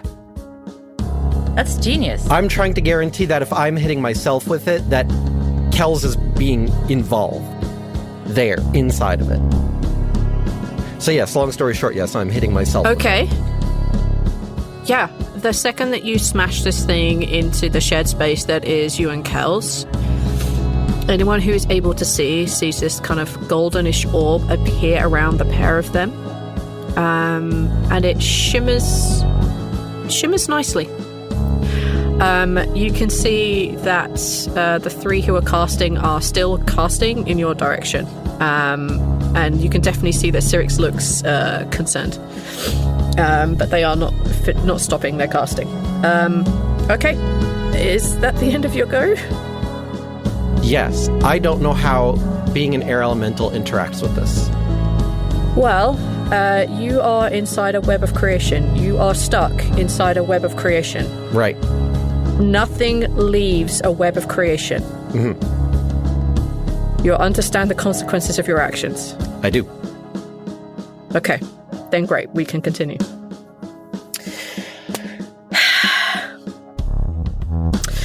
Kels is not going to use a legendary action. I would like to say... Sorry, reaction. I'm going to say that Kels is a little bit stunned by what the fuck just happened. So she won't use her legendary reaction on this turn. Suvi. Yeah. That dark presence that you found, that dark presence that you feel on your island, it suddenly just gets much calmer. Like there's still something dark here, there's still a presence here that shouldn't be here. But it becomes a lot less intense. You are alone on this island. What would you like to do? So I'm feeling where all of my companions or my allies are, right? Yeah, absolutely. And I can feel where there is the muted darkness, which is Kels. Yeah. Am I also... You aren't sure that it's definitely Kels, the muted feeling that you're feeling. Okay, but I'm feeling... I mean, based on my knowledge, I would know that before I left, it was Kels and The bone creature, that were our sort of adversaries. So I would probably assume that Kels is the one that is over there, roughly where she was earlier, and bone creature is the one sort of trying to get to where I am, roughly, right? So I wouldn't know, that's right, but I would assume. And that's the presence that you're feeling, Am I also sort of feeling what my companion's state of health is? Not massively, just like you know that they're alive. Their states of numerical health values you probably wouldn't know. No, but did I feel Greff flicker? You know what? Reallowing the chaos of the moment to be, you felt like a definite like, oh, there's someone. Wait, no, that's disturbed. Okay. Maybe that was a fly. Who knows? Like, there's something that happened here, but you're not sure what. Okay, but I would know that Vox and Greff are close to the muted darkness that I would assume to be Kels, and I would know that Ivoris is close to the other one. Okay. Yeah. Oh, wait, just for clarification, this is not Suvi feeling things. What happened to the person that you rescued, Greff? I left them behind. Are they in the water drowning, or what's going on with them? No, they're on the hillside. They're about 30 foot away from the bone swarm. Okay. They're standing, like they need to be carried, but like standing. Okay. Well, since I kind of felt Greff flicker, I'm probably going there. And you said I could travel? Okay. Okay. Absolutely. As a bonus action, you can teleport anywhere on this island. Okay. So I would probably not teleport right in the middle of all of this, since I am wise. Since I am a magic-y person. So if I can do magic, it's going to be from a distance. So I guess I'm teleporting, so I'm behind all the powerful people casting stuff. Probably the furthest one back will probably be on the other side of Daisy and Greff, so you're still able to cast spells in that general direction, but you're not like in the fight. So let's say like you're like 10 foot behind the pair of them. I think that works pretty well. And what? And you see the chaos in front of you. I see the web of. Would I recognize the web of creation for what it was? I mean, we talked about it being there before, right? In the. Yeah, like you would have like definitely seen the orb drop when the hand creature died. I don't think you've seen a web of creation, but I'm going to say that kind of judging from having seen it like earlier, the conversations you probably would have had with everybody else, like I'm going to say you can probably put 2 and 2 together and come out with like, that's a web of creation that has an air elemental and Kels inside. Okay, cool. Right. And can I see the other magic-y, powerfully magic-y people still casting towards that? Absolutely. Like, you can see the energies building up around Cyric, and you can still see the energy building around Hearn and around Daisy also, who is, like, still moving in their direction. Right. Like, you can still see them, like, building up this kind of, like, weird energy about them. Yeah, and I can see Greff standing but looking like shit, right? Yeah. Oh, yeah. Okay.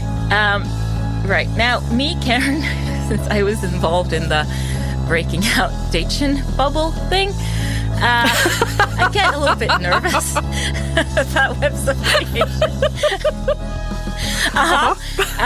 And I especially get nervous when things are directed at them so they can break. But I don't think Suvi would have that knowledge. So, no. Okay. So I think what she does is she thinks, okay, I'm friends with Chaos now. I can probably, or no, she doesn't do that in that voice. Okay, so I'm friends with Chaos now. I can probably cast magic. I'm gonna cast a heal on Greff. I am invincible. Wait, what? You rolled 70d0? I am invincible. I don't think that's how that spell is supposed to work. we're just going to ignore the rolled amount because that's not how the spell works. Because that kind of would be pointless. It's a flat number, so I think Roll20 just didn't know how to handle it. Yeah.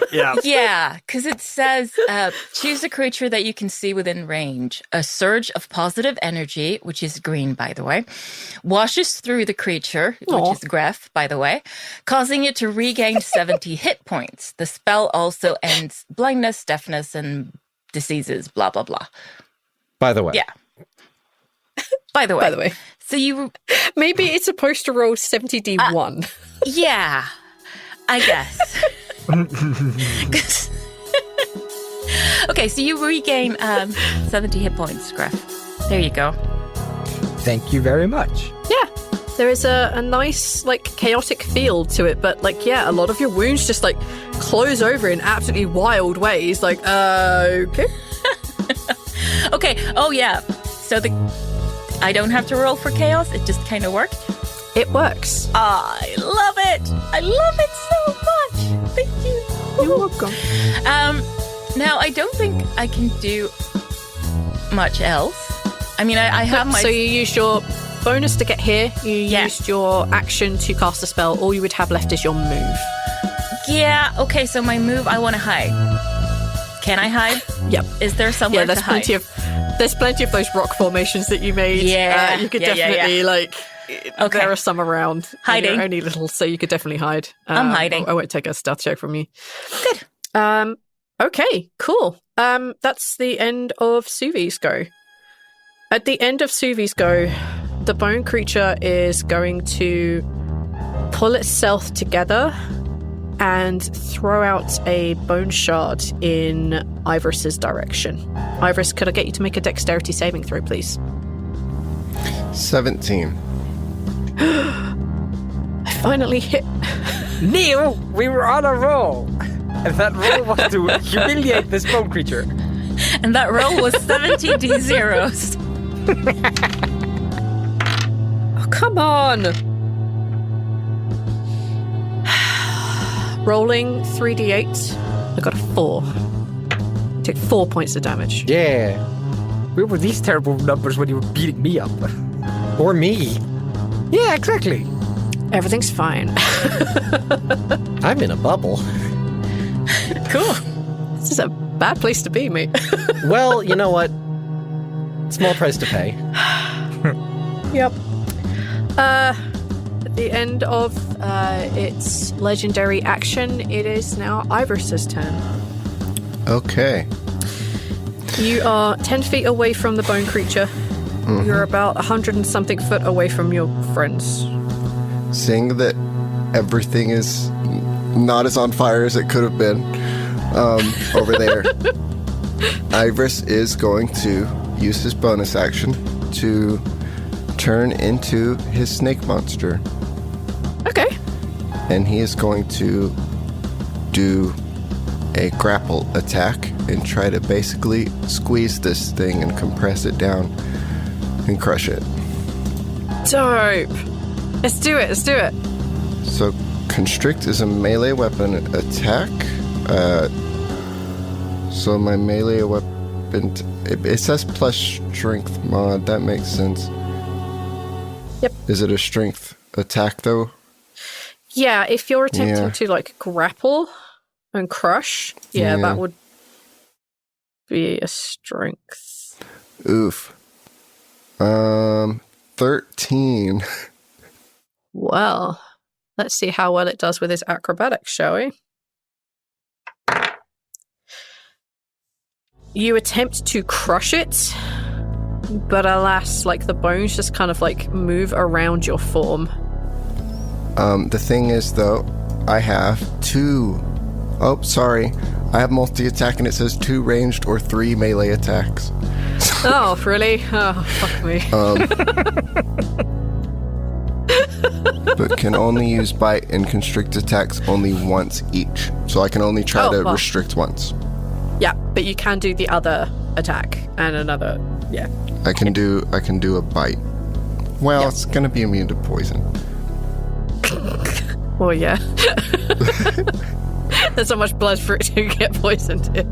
Unless you get a really good bite into bone marrow, but I don't think it has any. There is no stats for just regular melee. What kind of damage would that do? I'd say piercing, because if you're using your fangs. Okay. Yeah. And it's just the same as bite, just without the poison damage? Yeah, basically, yeah. Okay. Can that be dex? It's a snake strike. You are a snake. Yeah, you're a fuck off huge snake. Snakes are like a mix of strength and dex, which kind of sucks because my strength is low. Yeah, and have you seen a snake like suddenly twist its head and snap at something? Yeah, sure. Yeah. Why not? It's scary. I don't care. 18. All right. Yeah, then you hit just. Oh. That's 1, but with dex plus 4. All right, and I get 1 more. Okay. So do 5 points of damage. Yep. I'll accept that. 14. That fails. God damn it. Okay. Sorry about that. Yeah, I'm yeah. Yeah. Not as confident with melee stuff and snake stuff. And my sword is gone.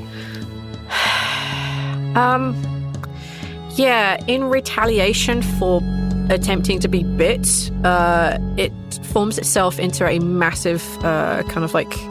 No, it pulls itself in and then shoots one of its bone protrusions at you. So I need you to make a dexterity saving throw, What? please. How does it get to do this? It has legendary reactions, my dude. Oh, reactions? God damn it. No! It's a 9. That's not good for you, mate. I think Unless I roll another 4, in which case. Yeah. Is this magical? Yes. It's not a magic spell. It's a spell-like ability. You take 14 points of piercing damage. 14. Or is this thing kind of like in your kind of like general chest area. Alright, that's the end of Ivoris's go. Daisy is, as she passes, like she puts an arm around Greff, but she keeps walking forward, like kind of like just squeezing her brother to say thank you for saving my life, but she is not unfocusing the spell that she is casting, and she continues like making her way towards what's going on. You can tell that the three of them are chanting in a language I don't think many of you would understand, and they're chanting quite quietly, but they all seem to know roughly what they're doing, and they don't seem to be able to communicate at all, but their spell is continuing to grow.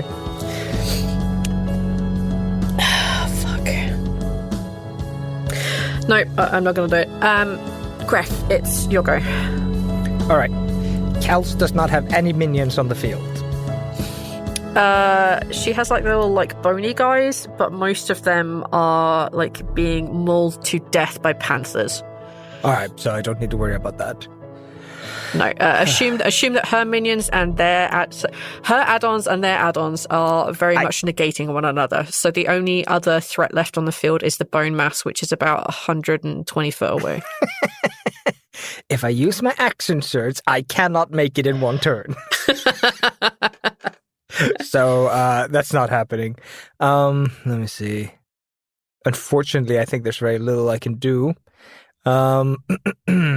Let me take a quick look at this this here timetable that we have. Come on, 3 turns. That's. I'm counting down into the cleric spawn. Oh, okay. I'm counting his like, corpse. there's a schedule that I missed. Where is it? Yeah, there's a schedule. In 3 turns, we have some ass whooping to open up. Yeah, okay. Fair enough. Okay, I think Greff is going to start running towards the person he pulled out.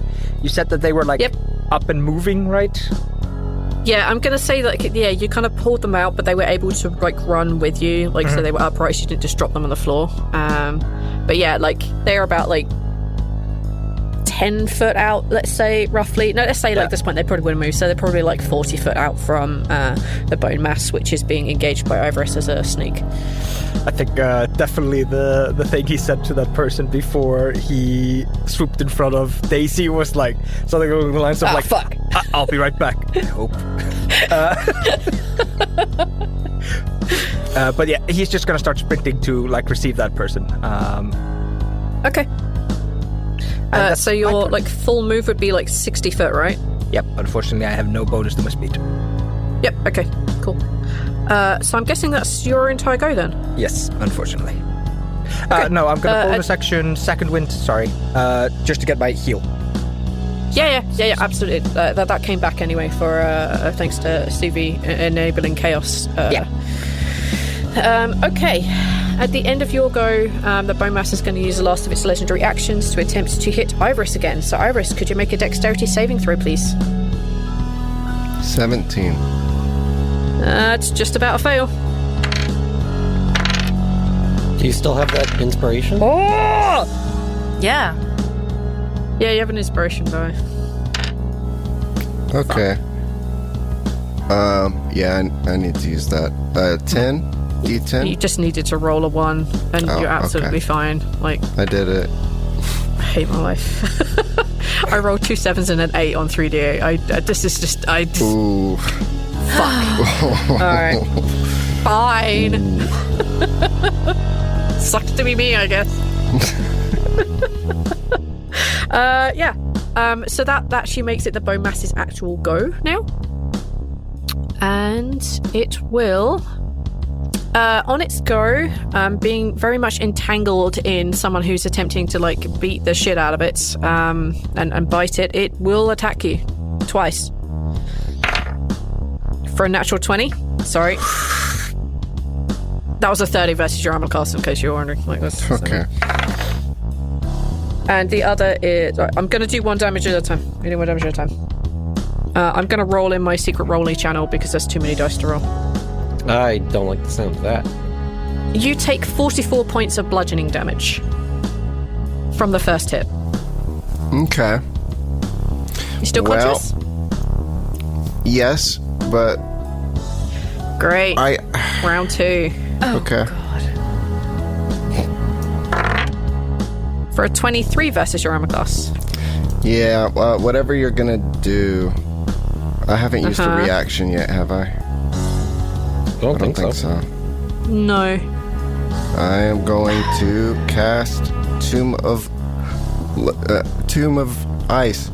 As a reaction, when you take damage, you can entomb yourself in ice, which melts away at the end of your next turn. You gain 10 temporary hit points per warlock level, so that's 100, which take as much of the triggering damage as possible immediately after you take the damage. You gain vulnerability to fire damage, your speed is reduced to 0, and you are incapacitated. These effects, including any remaining temporary hit points, all end when the ice melts at the end of my next turn. So, if you turned yourself into ice, you would have 56 temporary hit points left. Okay. So it has to get through 56 temporary hit points to be able to hurt you again. If he triggered it on the first attack, yes. Yeah, are you taking it on the first attack or are you taking it on the second attack? I triggered it on the second, so I took the first. I don't think he would trigger it because this is inconvenient. I probably should take the first attack because in character Ivoris wouldn't do this unless he had to. So he would do this to prevent himself from going down, so he would take the first hit. So you would take 33 points of damage, and that's what would have triggered your ice. So that means you have 67 points of temporary hit points left. Yeah. Okay. Yeah. So yeah, 67 temporary ice hit points as you turn into an ice thing. Piece of shit. This is so cool. You actual piece of shit. It's not a good spell. It is a terrible spell. Yep. Oh my god, I hate you. I don't. I love all of this. This is so dumb. Yeah, I guess that's the end of the bone masses go. Do I have to roll for chaos? Nope, you don't. Oh, okay. The cleric is still unable to return. Yes. Stay away. Oh, okay. Daisy is now going to join the other two in the initiative round. She's no longer going to have her own initiative. You see the three who are casting move themselves together so that they stand kind of like, see one of them move very, very quickly until they stand around the bubble that is Vox and Kels in a kind of triangle formation. And you can see that they're still growing that energy. You can see that they're reaching their arms out, and you can see that energy that's been drawing around them, made of void and green and purplish and bluish hazes, begin to reach out to each other like tendrils and hands. Kels, inside the bubble, cannot send spells outside. And for the few seconds that she is inside the bubble, when she is reassessing some of her choices and her plans, she realizes there's not much that she can do other than potentially destroy the thing that is inside the bubble with her. I'm so sorry, dude. I knew what I was doing. I know, but I always feel bad about it. I don't know how this all interacts with my body being in the volcano, but we're going to find out. I already... Yeah. I have faith in my friends. And also, I think Kaz realizes, like, this is kind of really fucking important. Yeah. Yeah. Like, world saving level important. So, like... She claps her hands together and pulls them apart, and you see the staff that she's been holding float perfectly within it. And you see this circle of cold, dark, life-sucking energy form in the circle that she makes. And since she is in the center and you are in the same space as her, I need you to make a Constitution saving throw. Okay. Air elemental con save. Ooh boy. 16. You still have inspiration, I fail. believe. Yeah. You still True. have your I inspiration. do still have that. It's a D10. Probably a good idea to use it. A 3, so a 19. Fail. Yep, I figured. Sorry. No, that's fine. Bardic dice have failed us today. Yep. 1, 2, 3. She puts her hands together and pulls them out, and as soon as she snaps her fingers, as the energy gets to the biggest, expanding as much inside this sphere of gold that she has, you take 40 points of necrotic damage as the energy falls back into the center. So, Air Elemental only had 16. Cool. The body dissipates. Your soul is unable to leave the sphere. I'm a floating ghosty. Ooh. You have very little comprehension of anything that is happening around you. You aren't aware of heat, cold, light, sound, anything. You are basically dead, as your soul is unable to reach a Reaper right now. Sorry, a Spectre right now. So until the bubble is broken, this is the state of Vox right now. I knew what I was doing. I hate everything. For the listeners, Okay. I'm picturing that my soul looks like the ones that, if you've ever seen Soul Eater, it's like that. It looks like that. Aw, it was like a little what is fire this? spark. It's an anime called Soul Eater. It's like a little orb thingy with like a little wispy looking flame coming off of it. They look cool. I need to know what this looks like, so I feel like I need to distract myself from being an asshole. Oh, yeah, cute. Okay.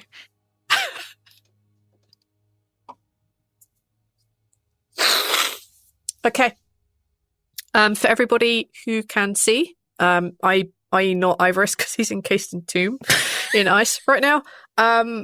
all this fight. You see the elemental just dissipates inside, and you see this kind of small, kind of Soul Eater-esque little thing floating inside the bubble with Kels.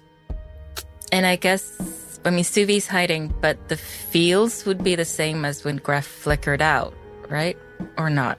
Yeah, 100%. It would be the dead You can't even flicker really thing. sense Vox. Yeah. Ooh, okay. That's very, very bad. Okay, Suvi, speaking of, it is your turn. Yeah, I'm just wondering, before that, it was Vox plus stars. Are the stars anywhere? They too are gone. Oh, my friends. Okay, Suvi is extremely upset, but she doesn't know what the heck she can do about the bubble thing. So she's gonna try to go help Ivoris with a bone thing instead. Yeah, So she can- he's about 100-something foot out. Yeah, but she can teleport anywhere on the island, right? That's true, as a bonus, yeah. So she teleports to, not quite exactly where the where the bone thing is, but where she can cast spells In non-melee at it. range. Yeah, exactly. Where Yeah, she can that's cast fine, yeah. spells at it. Probably close-ish to where Ivoris is, so she cannot hit him with the spells that she's casting. And then I think she's going to call lightning on the bone thing Yeah, absolutely. and not on Ivoris. Yeah, Ivoris is like really easy to avoid in big air quotes because he is a frozen piece of ice. Okay. A storm cloud appears in the shape of a cylinder that is 10 feet tall with a 60-foot radius centered on a point you can see. Whoa. When you cast a spell, you choose a point you can see within range. A bolt of lightning flashes down from the cloud at that point on the bone creature. And they have to make a dexterity saving throw. Concentrate on this for 10 minutes. Really? I have my mic arm in the way, so I can't read the whole thing. Yeah, concentration up to 10 minutes. Yep. What the fuck is this? Okay, that's good. Oh, no. All right, then. I guess I'll roll a dexterity saving Yeah, throw. DC 16 dex saving throw. Saving throw failure is 39 lightning damage. It just fails. Good. My bone creature. Is it dead yet? That Is was it a- dead? Is it dead? No, it's still alive. Oh, it's still crap. That Is it was an looking- amazing Alright. damage roll, by the way. You rolled 3 10s. I did? Oh, dear. Okay. Oh, shit. Oh, wow. I didn't look at that. What an upcast. Cool. Holy shit. Cool, I guess. And then At the I hide? Can I hide? Is there somewhere to hide? probably not this far out. Like, Can I hide Yeah, there behind probably isn't Ivoris's really. ice thing? no, Ivoris is very much involved in the area where the bone creature is. Okay. Yeah, I don't think there'd be a good way for you to hide right now. Okay. Alas. At the end of Suvi's go, the bone mass is going to attempt to beat through Ivoris's thing because it doesn't know any different. Can you make a dexterity saving throw as an ice block, Neil? I think the answer is no. He's incapacitated, so he automatically fails. Great. Okay, then I'll just roll the damage. I'm right. Right, Arch? I'm right? If he's incapacitated, I think it's an auto fail on a dex save, right? can't take any actions or reactions. No, that's all it says for incapacitated. Oh. Okay, let's go with the spirit of what's happening here. You're a frozen block of ice. Right, yeah. I'm just going to say no. I think I'm well within my rights to stick to the narrative here. You are the DM. And you lose 13 points of temporary hit points. Okay. It doesn't know any different, so it's going to keep wailing on you until it hurts you. Greff, Yes. What do you want to do? How far away from the bone thingy am I? You moved your entire move, didn't you? Mm-hmm. You're about 70 foot away. The person is about like 40 foot away from you. 70? Yeah, it was like 140 foot away from you. Jesus.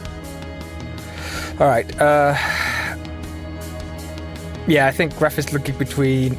No, Greff doesn't know that the fucking cleric is coming back. He doesn't even have any comprehension of what happened to the cleric. Yeah, Greff's gonna keep moving, and he's gonna move past the guy, and Greff's just gonna point to... It's a dude, right? Just a normal human looking dude? It's a young man, yeah. A human, yeah. Yeah, Greff's gonna point to one of the many crevices that Suvi created back when she was an Earth Elemental. He just goes like, hide over there! And then he's gonna keep running at the creature. Okay. So yeah, that will basically next time round you'll be able to move and hit it. Like, okay. That should work. I would like to be, let's say, 20 feet away from the creature so it doesn't get to whirlwind me into any bullshit. Yes. If it moves a couple of foot, it will whirlwind you into bullshit. I'm not going to lie. But it can't because it requires too many legendary reactions to use the bubble. Haha, loser. Alright, that's the end of my go, unfortunately. Fuck. Okay. The bone masses go. The bone mass swirls its bones around the ice form that is in the middle of it. Yeah, there's no reason it wouldn't. Okay. They're automatically going to hit, aren't they? Probably. Yeah.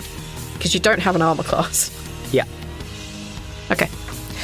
It's going to hit you twice. In this case, I'm just going to roll the damage and tell you what happens.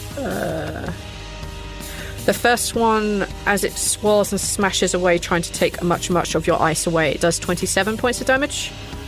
Okay.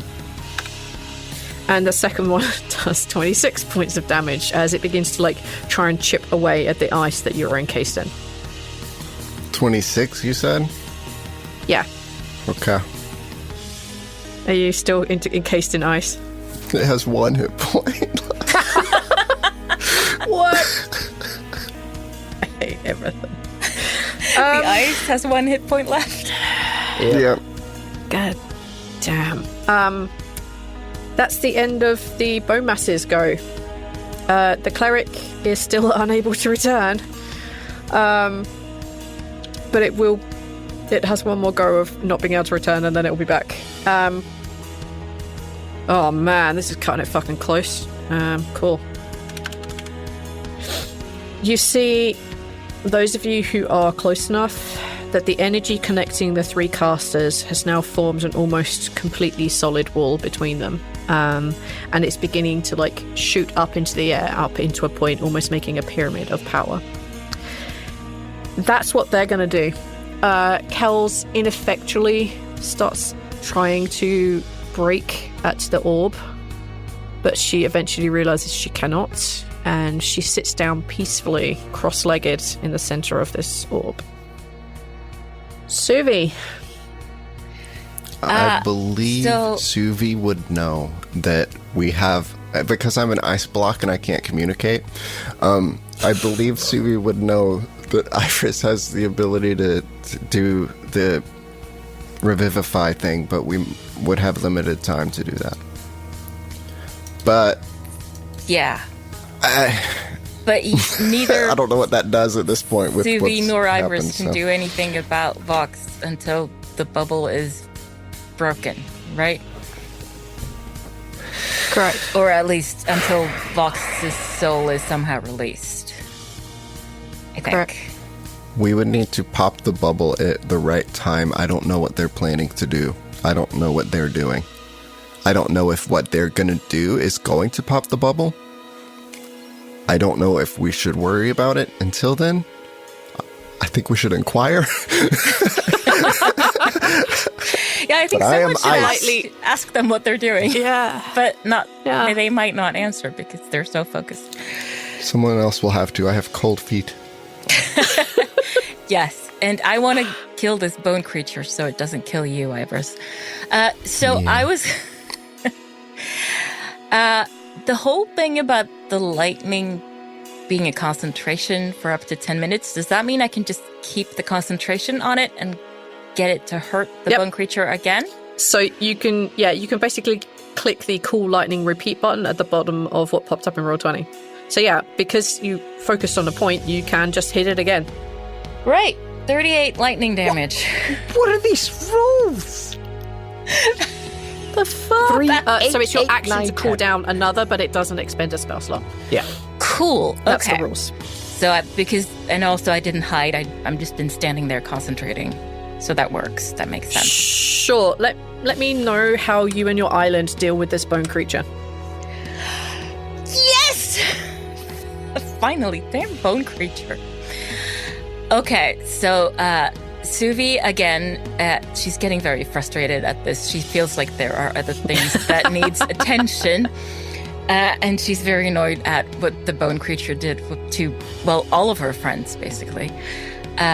So she calls down lightning, and this time the lightning glows green. And you can tell that it is her green, sparky, magic-y thing. And it just shatters. It goes into dust. Not bone shards everywhere, because that would hurt her friends. But just bone dust. As in a cloud of bone dust and green glitter. And then... that's what happens. Aww. Yes. 100%. That's what happens. And then... no, I can't do any more, can I? Well, I didn't move. So it was your action to pull it down. Yep. You can do anything you want on your bonus, and you haven't moved. So I have Healing Word. That is a bonus action. I could do that on Ivoris. On my ice.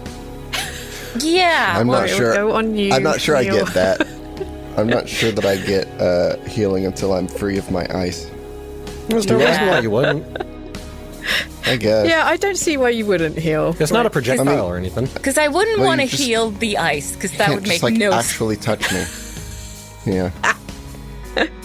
Yeah, like you'd be able to heal him for sure. Like you'd be heal able to him get to inside Ivoris's of form. the ice, because that's what I wanted to Yeah, do. because it's just a word.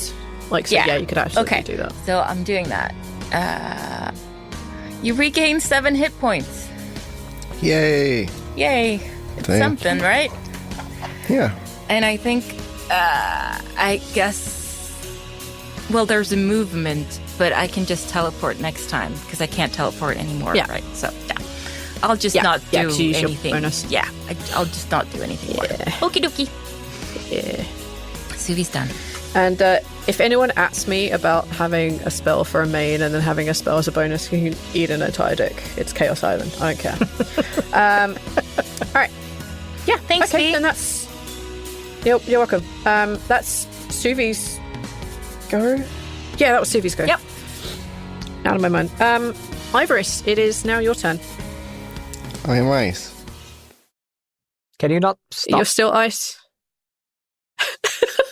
Yeah, I can't. No. I'm just ice. I'm incapacitated. I can't, like... Are you not allowed do to just anything. stop being ice? Yes, it does. When melts away at the end of your next turn. At the end of my next turn. That's this turn. So now you get to stop being ice. Now yeah, you get to at be the Ivoris the end snake. of this turn. All right, so it's the end of your turn. You've now no longer ice. Good. Yeah. Good job. By the way, Good job, 1 Iris. HP of ice. It was like a frosty thin. glaze that was still on you. There was not a lot left. Yeah. You had an ice cube and you didn't want to move. Like a little one on your shoulder. You're like, I'm not moving. Okay. Greff, it is your turn. You have just seen the bone thing be evaporated, basically, and turn into confetti with some lightning. What do you want to do? I think he has a smile of success on his face. I think he rests his 2 blades on his shoulder. He turns around and waits to see the magic show of the century of Kels being banished to hell or whatever. Here's hoping. And I think he's gonna start, and he's gonna he's walking back towards the where Kels is, like where the group is. The fight is. Yeah.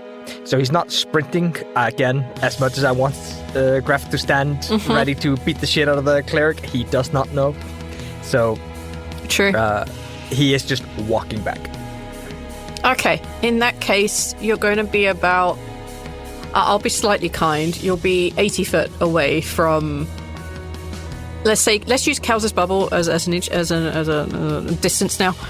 You're going to be about 80 foot away from that at the end of your turn then, if you're just going to walk. Yes. Okay. Let's say he jogs. He wants to see this. He wants to be there. Okay, you're 90 foot away. Wait, I'm further wait, that's away? not how numbers work. 70 foot, I'm sorry. Thank you. Yeah, you see the bubble. You see Kels has potentially accepted her fate, and is sitting patiently in the bottom of the bubble with the kind of her staff across her knees. You can see the little sprite that is still kind of floating around inside the bubble, but you're beginning to lose sight of a lot of stuff because of the kind of dark kind of void energy and the kind of blues and greens of energy that's passing between the three spellcasters. Okay. I'm going to offer it up. Greff, are you going to ask them what they're doing? Or are you just going to let them go? Please ask. Yeah. So, what's the next step? Daisy, who is, I'm going to say, probably closest to you. Let's just be chill with that.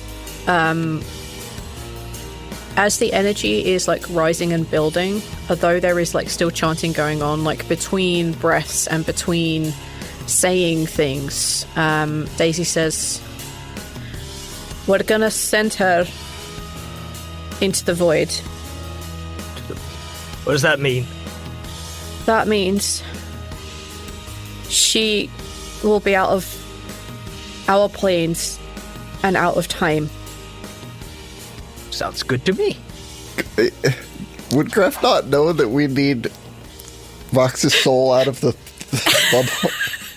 Greff Doesn't know. does not know. He was about 120 foot away when he bubbled himself. He got destroyed while I was teleporting back and forward. Oh my god. I can't do this. Daisy says, problem is, Vox is still in that bubble with her. Oh.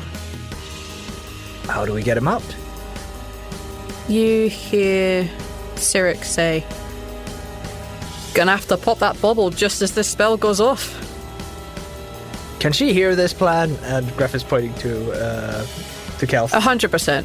100%. Also, I'm going to say that's definitely 6 seconds. I can't let this conversation keep going because there is another entity that's about to arrive. Yep. So the cleric spends his last round away. He will be back next turn. I'm also going to say that's probably Daisy and the others' turn. Mm-hmm. That's them. That's them talking. That's their turn. That was about 12 seconds. Suvi. Yeah. You're all able to hear this conversation, by the way. Oh, okay. So, yeah. Okay, cool. Suvi's gonna teleport back again to where the fight is. Behind the other spellcasters, I guess. Again. Yeah. And she is gonna go, "Okay, do you think I should help?" To Daisy. "Can I add my chaos to your magic?" Probably not a great idea. This is very delicate. Okay. Oh, what can she do? We need to start cracking the bubble so we can get it right to the point. I think Greff is meandering up to the bubble, both weapons ready to smash. He's got he definitely has a grin on his face. This is way more bigger. This is insane. This is just huge. Oh my god. I don't know what Suvi can do. If sanity were a mechanic, Greff would be Lost Yeah. completely. He's had 15 since we started, dude.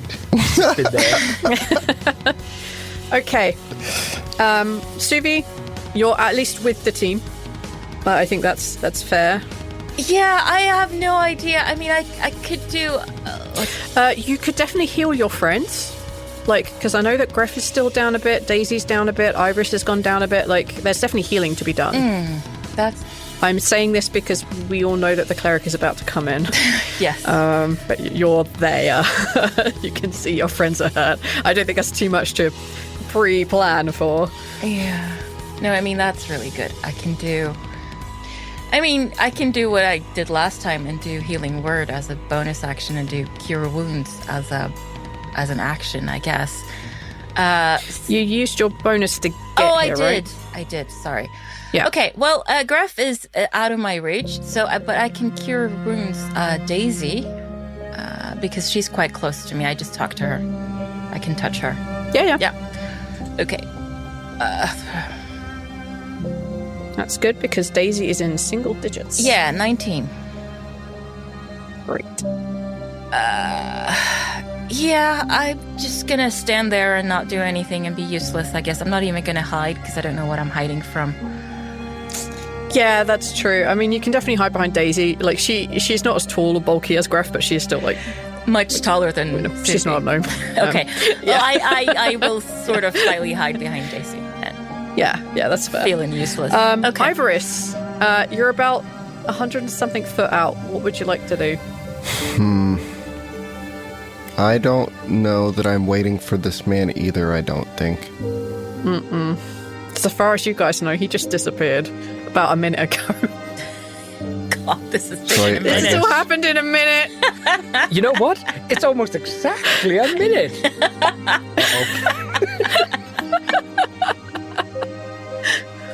You guys get teleported back into your ethereal forms, whatever their elemental forms.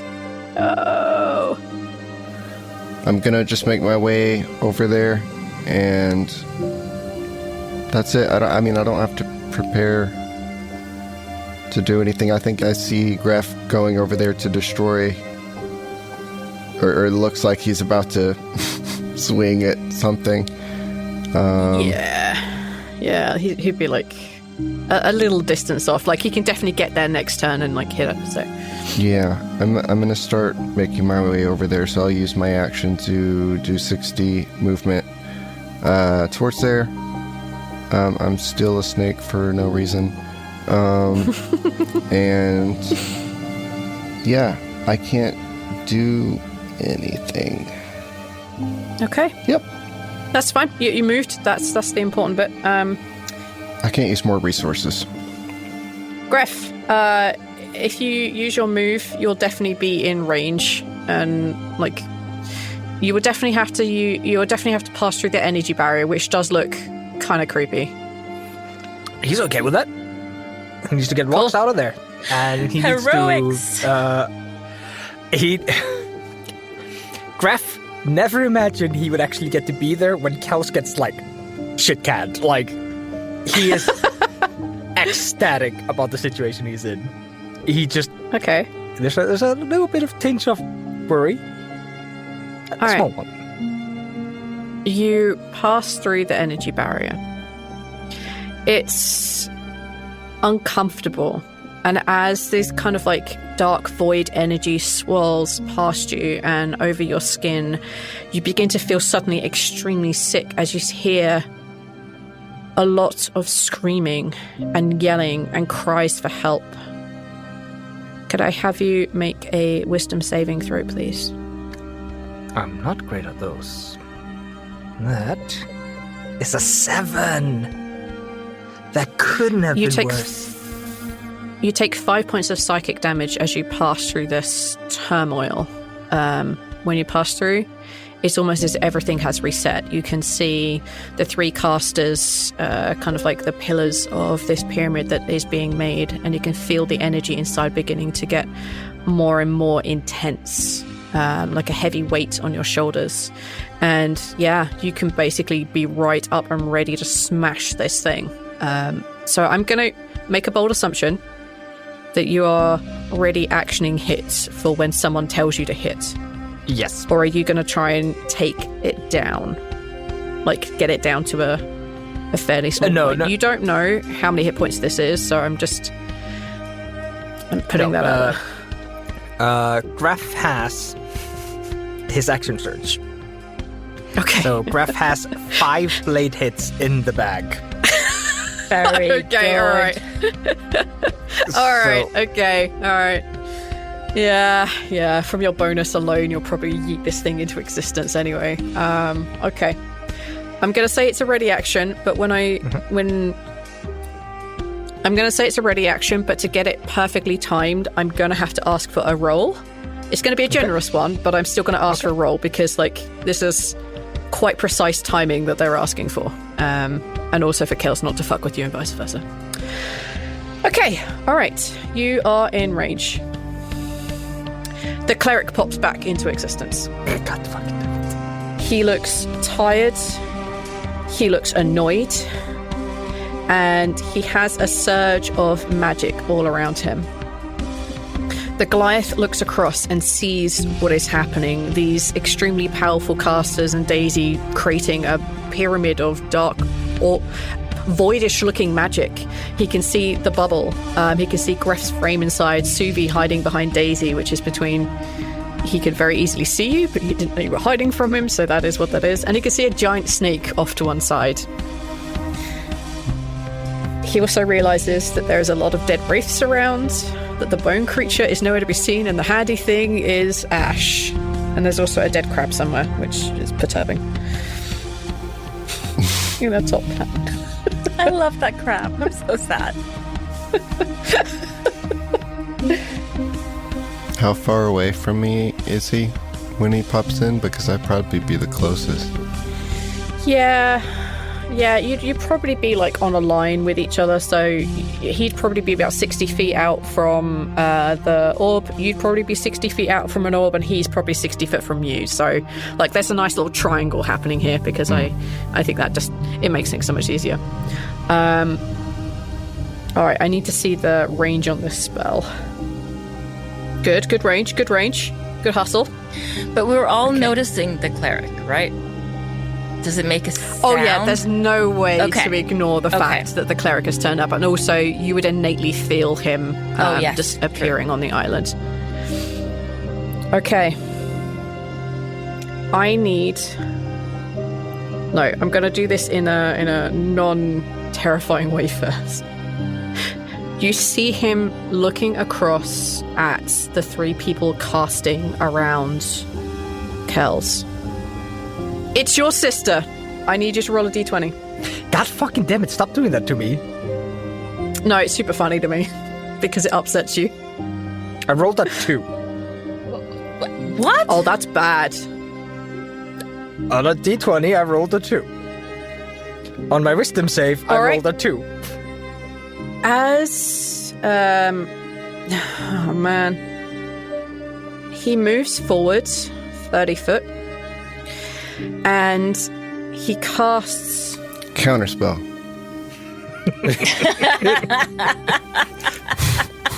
I like your wait for the Wait right moment. for it. Wait for it, Neil. I've been hovering over that for so long. Wait for it. Just waiting for that Wait for it, Neil. Okay. Wait for it. God damn it, I lost the spell again, you piece of shit. Because it's a very specific thing. Hang on, so we have like... Okay. He throws his hand forward to cast a spell.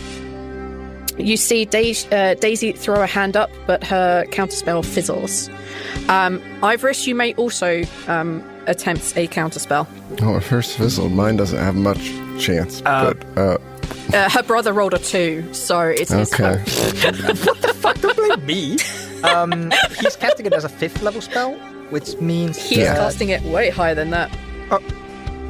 Oh, you mean Ivoris? Yeah, okay. Yeah. He still has to roll. Okay, just wanted to make sure. Mm-hmm. Okay. That is me that has to roll? Because I believe it's a DC. Yep. So you have to beat my DC. That's how that works. Oh, okay. So you roll.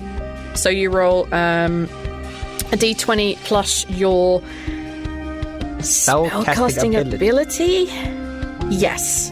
So in that case, I think charisma is your spellcasting ability? Yeah. I think it also adds your proficiency. No. All right. If you're rolling a counterspell, it's just your spellcasting ability. You don't get a proficiency on top of that. The DC equals 10 plus the spell's level. So in this case, it is 10 plus 7. Okay. And I add charisma to that. I rolled a 16. Alas. He doesn't even need to counterspell your counterspell. I require the 3 major casters, Suvi and Ivoris, to please make charisma saving throws. I would deal with the 2 players first, and then we'll get on to the chaos of the others. Yes, your magical resistance plays in here, Ivoris. You may roll with advantage. Yeah. I got a unnatural 20. Okay. Ivoris, as you are slithering your way and your attempt to... Wait, can you even cast spells as a snake? I should be You know able what, to. Chaos Island. Yes, I have think you arms should. and stuff. Oh, yeah, that's true. Hey, Okay, what, good point. Yeah, very good point. what level of exhaustion does he have failure or a disadvantage on, like, saving throw stuff? Because he's making 4th level. Because he's making you cast saving throws, I don't think he... Yeah, it doesn't work like that. Okay. So I just it's when wanted to he double check. rolls against... Yeah. Double check his exhaustion rolls or whatever. I don't know when exactly he's super disadvantaged. But if Basically, we go... whenever he has to roll anything, and I made sure I picked a spell where he didn't have to roll shit. Okay.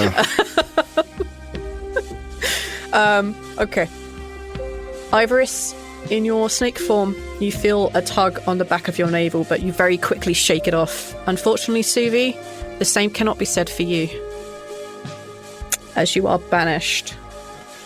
Wow. Yes, let me double check banish. Hang on. I'm going to roll a d4. Okay. You feel a pull in the back of your navel, and you find yourself standing in a fairly warm field. It's that perfect level of warm, and all around you there is maize growing. You can see a little house off in the distance. You can see trees all around you. And standing right next to you is a very tall man. He has wings and has a very large sword at his side. And you become acutely aware that you cannot move as you are incapacitated. He very kindly kneels down and smiles, and he says, "Don't worry. You won't be here in Cicero for very long. You are banished." I'm banished to Cicero. Cannot. Okay. Yes, you are there for a minute. Okay. So, Suvi, I'm going to put 10 on you. Alright. Hearn and Cyric both use their legendary resistances. Daisy doesn't have one. So I'm going to roll hers. Oh, you're not going to force me again? Thank you. Oh, yeah, go ahead, sure. No. I refuse. You should have rolled. Oh, man, you should have rolled. That was bad. Bro, I rolled 2 2s in a row earlier. Nah. I'm good. Daisy disappears in what feels like a snap of a finger. And Greff, who is standing inside this pyramid, begins to realize that she's gone and that the pyramid is slowly beginning to collapse to one side. Hearn and Cyric, they don't really show much expression on their faces, but you see them both take a few steps and reorientate themselves so that they're standing either side of the bubble. I'm gonna roll something else. Okay, great. Fuck. Yeah, that's all that you notice. Greff is standing inside. You just notice that they're beginning to sweat a lot. Do they Suvi, give you me are still stuck in Cicero. Ivoris, it's your turn. Did they not give me a signal? No. They did not. The fuck are you guys waiting for? Cyric says, your sister got banished. Gonna have to make up for that. Fucking calm down. Just be ready. Ivoris, what would you like to do? I have to do it. I have to do Sickening Radiance. It has the range of 120 feet. He must succeed on a Constitution saving throw. Fuck. Alright. At disadvantage. Alright, what damage does he take? 43 plus the 5 from Radiant Soul, which, you know, better than Eldritch Blast. There is no way that this individual Goliath can roll enough on his con save on a good day to beat the damage you just put out. So with a pop, Daisy and Suvi return. Whew. Awesome. He takes that much damage, 43 plus 5, and then he suffers another level of exhaustion. And is emitting a dim greenish light in a 5-foot radius. Hang on. I need to double check. Do I have the exhaustion list on here? I think I did, right? Yeah. I think I put it in because we deal with it so much. On exhaustion 5, your speed is reduced to 0. That dude ain't moving. He can't get out. He's That lying dude on the ground. is not moving. Good. He's dead. He can't get out. He can't get out at the green. Okay. The green That's stuff. perfect for me. Oh, good. He's just going to That waste away dude- in there. Ain't moving. There is no way in hell. Oh my god.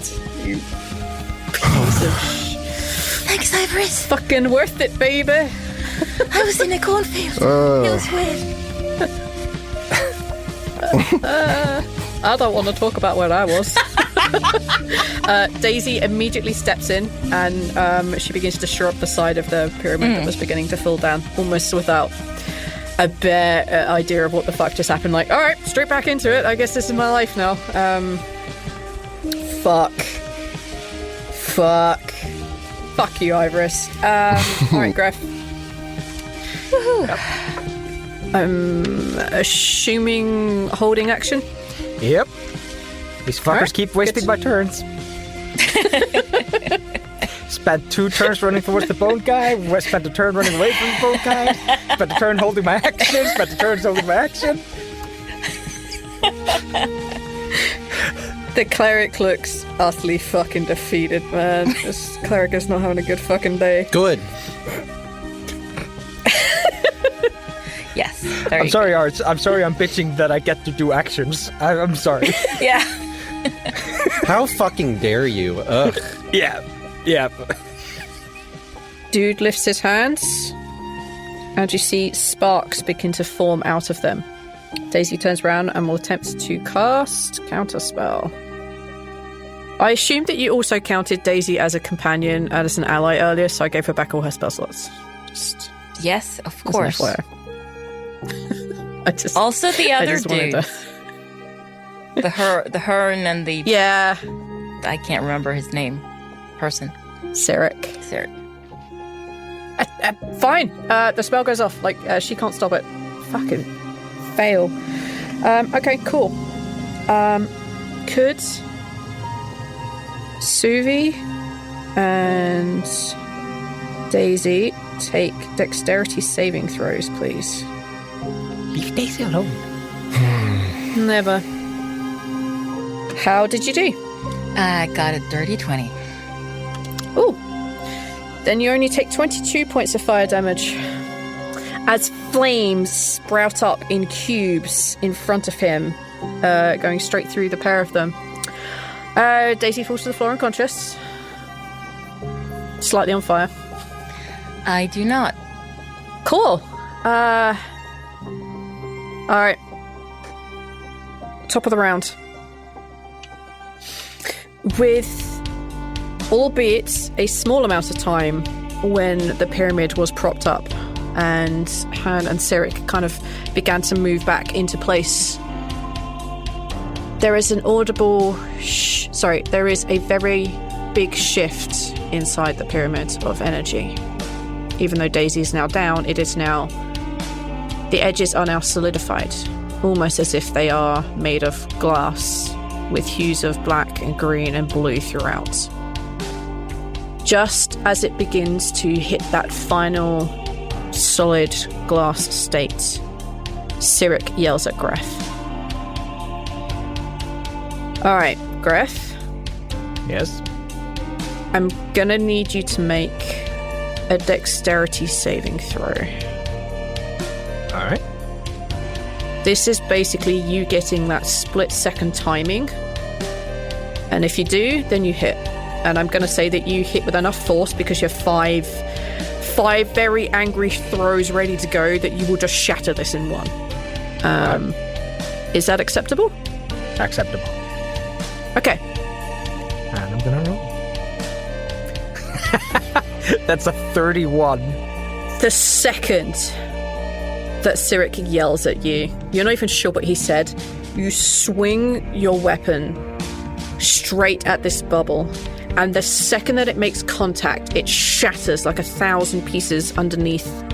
And at exactly the same time, this pyramid turns to glass and collapses in on Kels. You see her lift her hands, but you see the other two casters throw their hands, and whatever it is that she was about to cast just fizzles. And with a very audible clap, she disappears. You hear the sound of screaming. You hear the sound of people crying out in that split second that she disappears. And then it all goes quiet. Your eyes open, and you are standing inside a volcano. There is a purple unicorn standing right next to you inside this volcano box. What do you want to do? Was I aware of any of that? Absolutely not. So nothing whatsoever. So I don't even know if that actually trapped Kels or not. Correct. I remember a crab. No, but you do, because you were in there with Kels, and then Kels made you a soul dead thing, right? Right, but as a soul, so you I don't know that remember. the bubble happened, but being hit by dark energy, that's the last thing that you'd remember. Got it. Okay. So then Vox just kind of looks around and did we win? I don't know. You could pay the toll, and I could send you back to where your friends are. Remind me what the toll is? A little bit of blood. You won't miss it. You know what? Yeah, dire circumstances and all that. Here you go. Yeah, the unicorn just kind of leans forward. He kind of scrapes your hands, and a very small amount of blood appears across your hand. And the next second that you kind of look up to see the volcano and smell the brimstone and see the unicorn standing in there and the kind of Wolperting are off to one side, you look up and you find that your friends are standing all around you. Oh, that's your go. Suvi, it is now your turn. What would you like to do? Fox. Good. Okay. She's very happy to see Vox as an actual person. Okay. She wants to destroy the cleric, because I think that's our only remaining threat. He looks really rough. Yeah. And there's some kind of radiance on him. Yes. This kind of green glow about him, yeah. Okay, but none of my friends are actually engaged with him, right? He's a little bit away. So I can do an ice storm he's actually on him. you're the one that's closest to him. He's okay, cool. 30, 20 foot out something. I'll do an ice storm on him. Let's see how that goes. I think that requires him to roll a dexterity saving throw. You know what? Yep. Oh, natural 20. Oh, no! That's all right. He had to roll at disadvantage. Yeah. That was very mean, V. That was real mean. He got an 11. God damn it. Wait, what? Boo. So she knows that that's a 20 and an 11, so. Yeah. I was sad. Like, maybe he'll get 2. He didn't. He got 11 in total. So I'm assuming that fails. Yeah, DC 16. But he doesn't take that much. It's not that much damage. But 3 bludgeoning and 15 cold is the full damage. So 18 in total. Cool. He looks really bad. Like, he looks really rough right now. Okay. Ivoris, what would you like to do? I think I have a bonus action. Oh, you do? Yeah. Sorry, I thought you'd already done that. No, I was standing still and not doing anything. Can I ping him with my sling? I think pinging with your sling is an action. Oh, it is. You're right. That would have been so okay, well then You can rob a non-lethal rock at him if you want. It won't do anything, but like No, I'll do healing word on who looks the worst for where of my friends. Well, I'm going to say Vox is 100% okay. I don't think you've taken any damage in your natural form. I think that's a toss-up between Greff and Ivoris, I think. I think Ivoris is way worse than Greff. Ivoris, you're in 10s or 20s, right? 23. Yeah, I thought so. Yeah, he's way worse. Okay, well, I'll do a bonus action healing word on Ivoris, and it won't be much because I don't have that many good spell slots left. But you regain 8 hit points, so that is something. Hey, thank you. Nice. Okay, I'm done. Okay, Ivoris, it's now your turn. Well, I forgot to bring it up and mention, but I looked at the spell, and it was at the start of his turn that he should have taken additional damage from being in the green sphere. So if you wanted to do that now, that would be okay. It's just my turn, because it's going to do a shit ton of damage. Yeah, because whatever damage you do to him would have killed him. Yeah. It's he has 3 hit it's points. It's a lot. Let me see. I think, yeah. So I guess, Ivoris, how do you want as your action, big inverted commas, because Chaos Island, this is how things happen, the more of chaos being what it is, how do you want him to become deceased? I think he just, it looks like he just falls asleep. It's not extremely exciting or anything. He's slightly glowing a bit more, but Ivoris does have a noticeably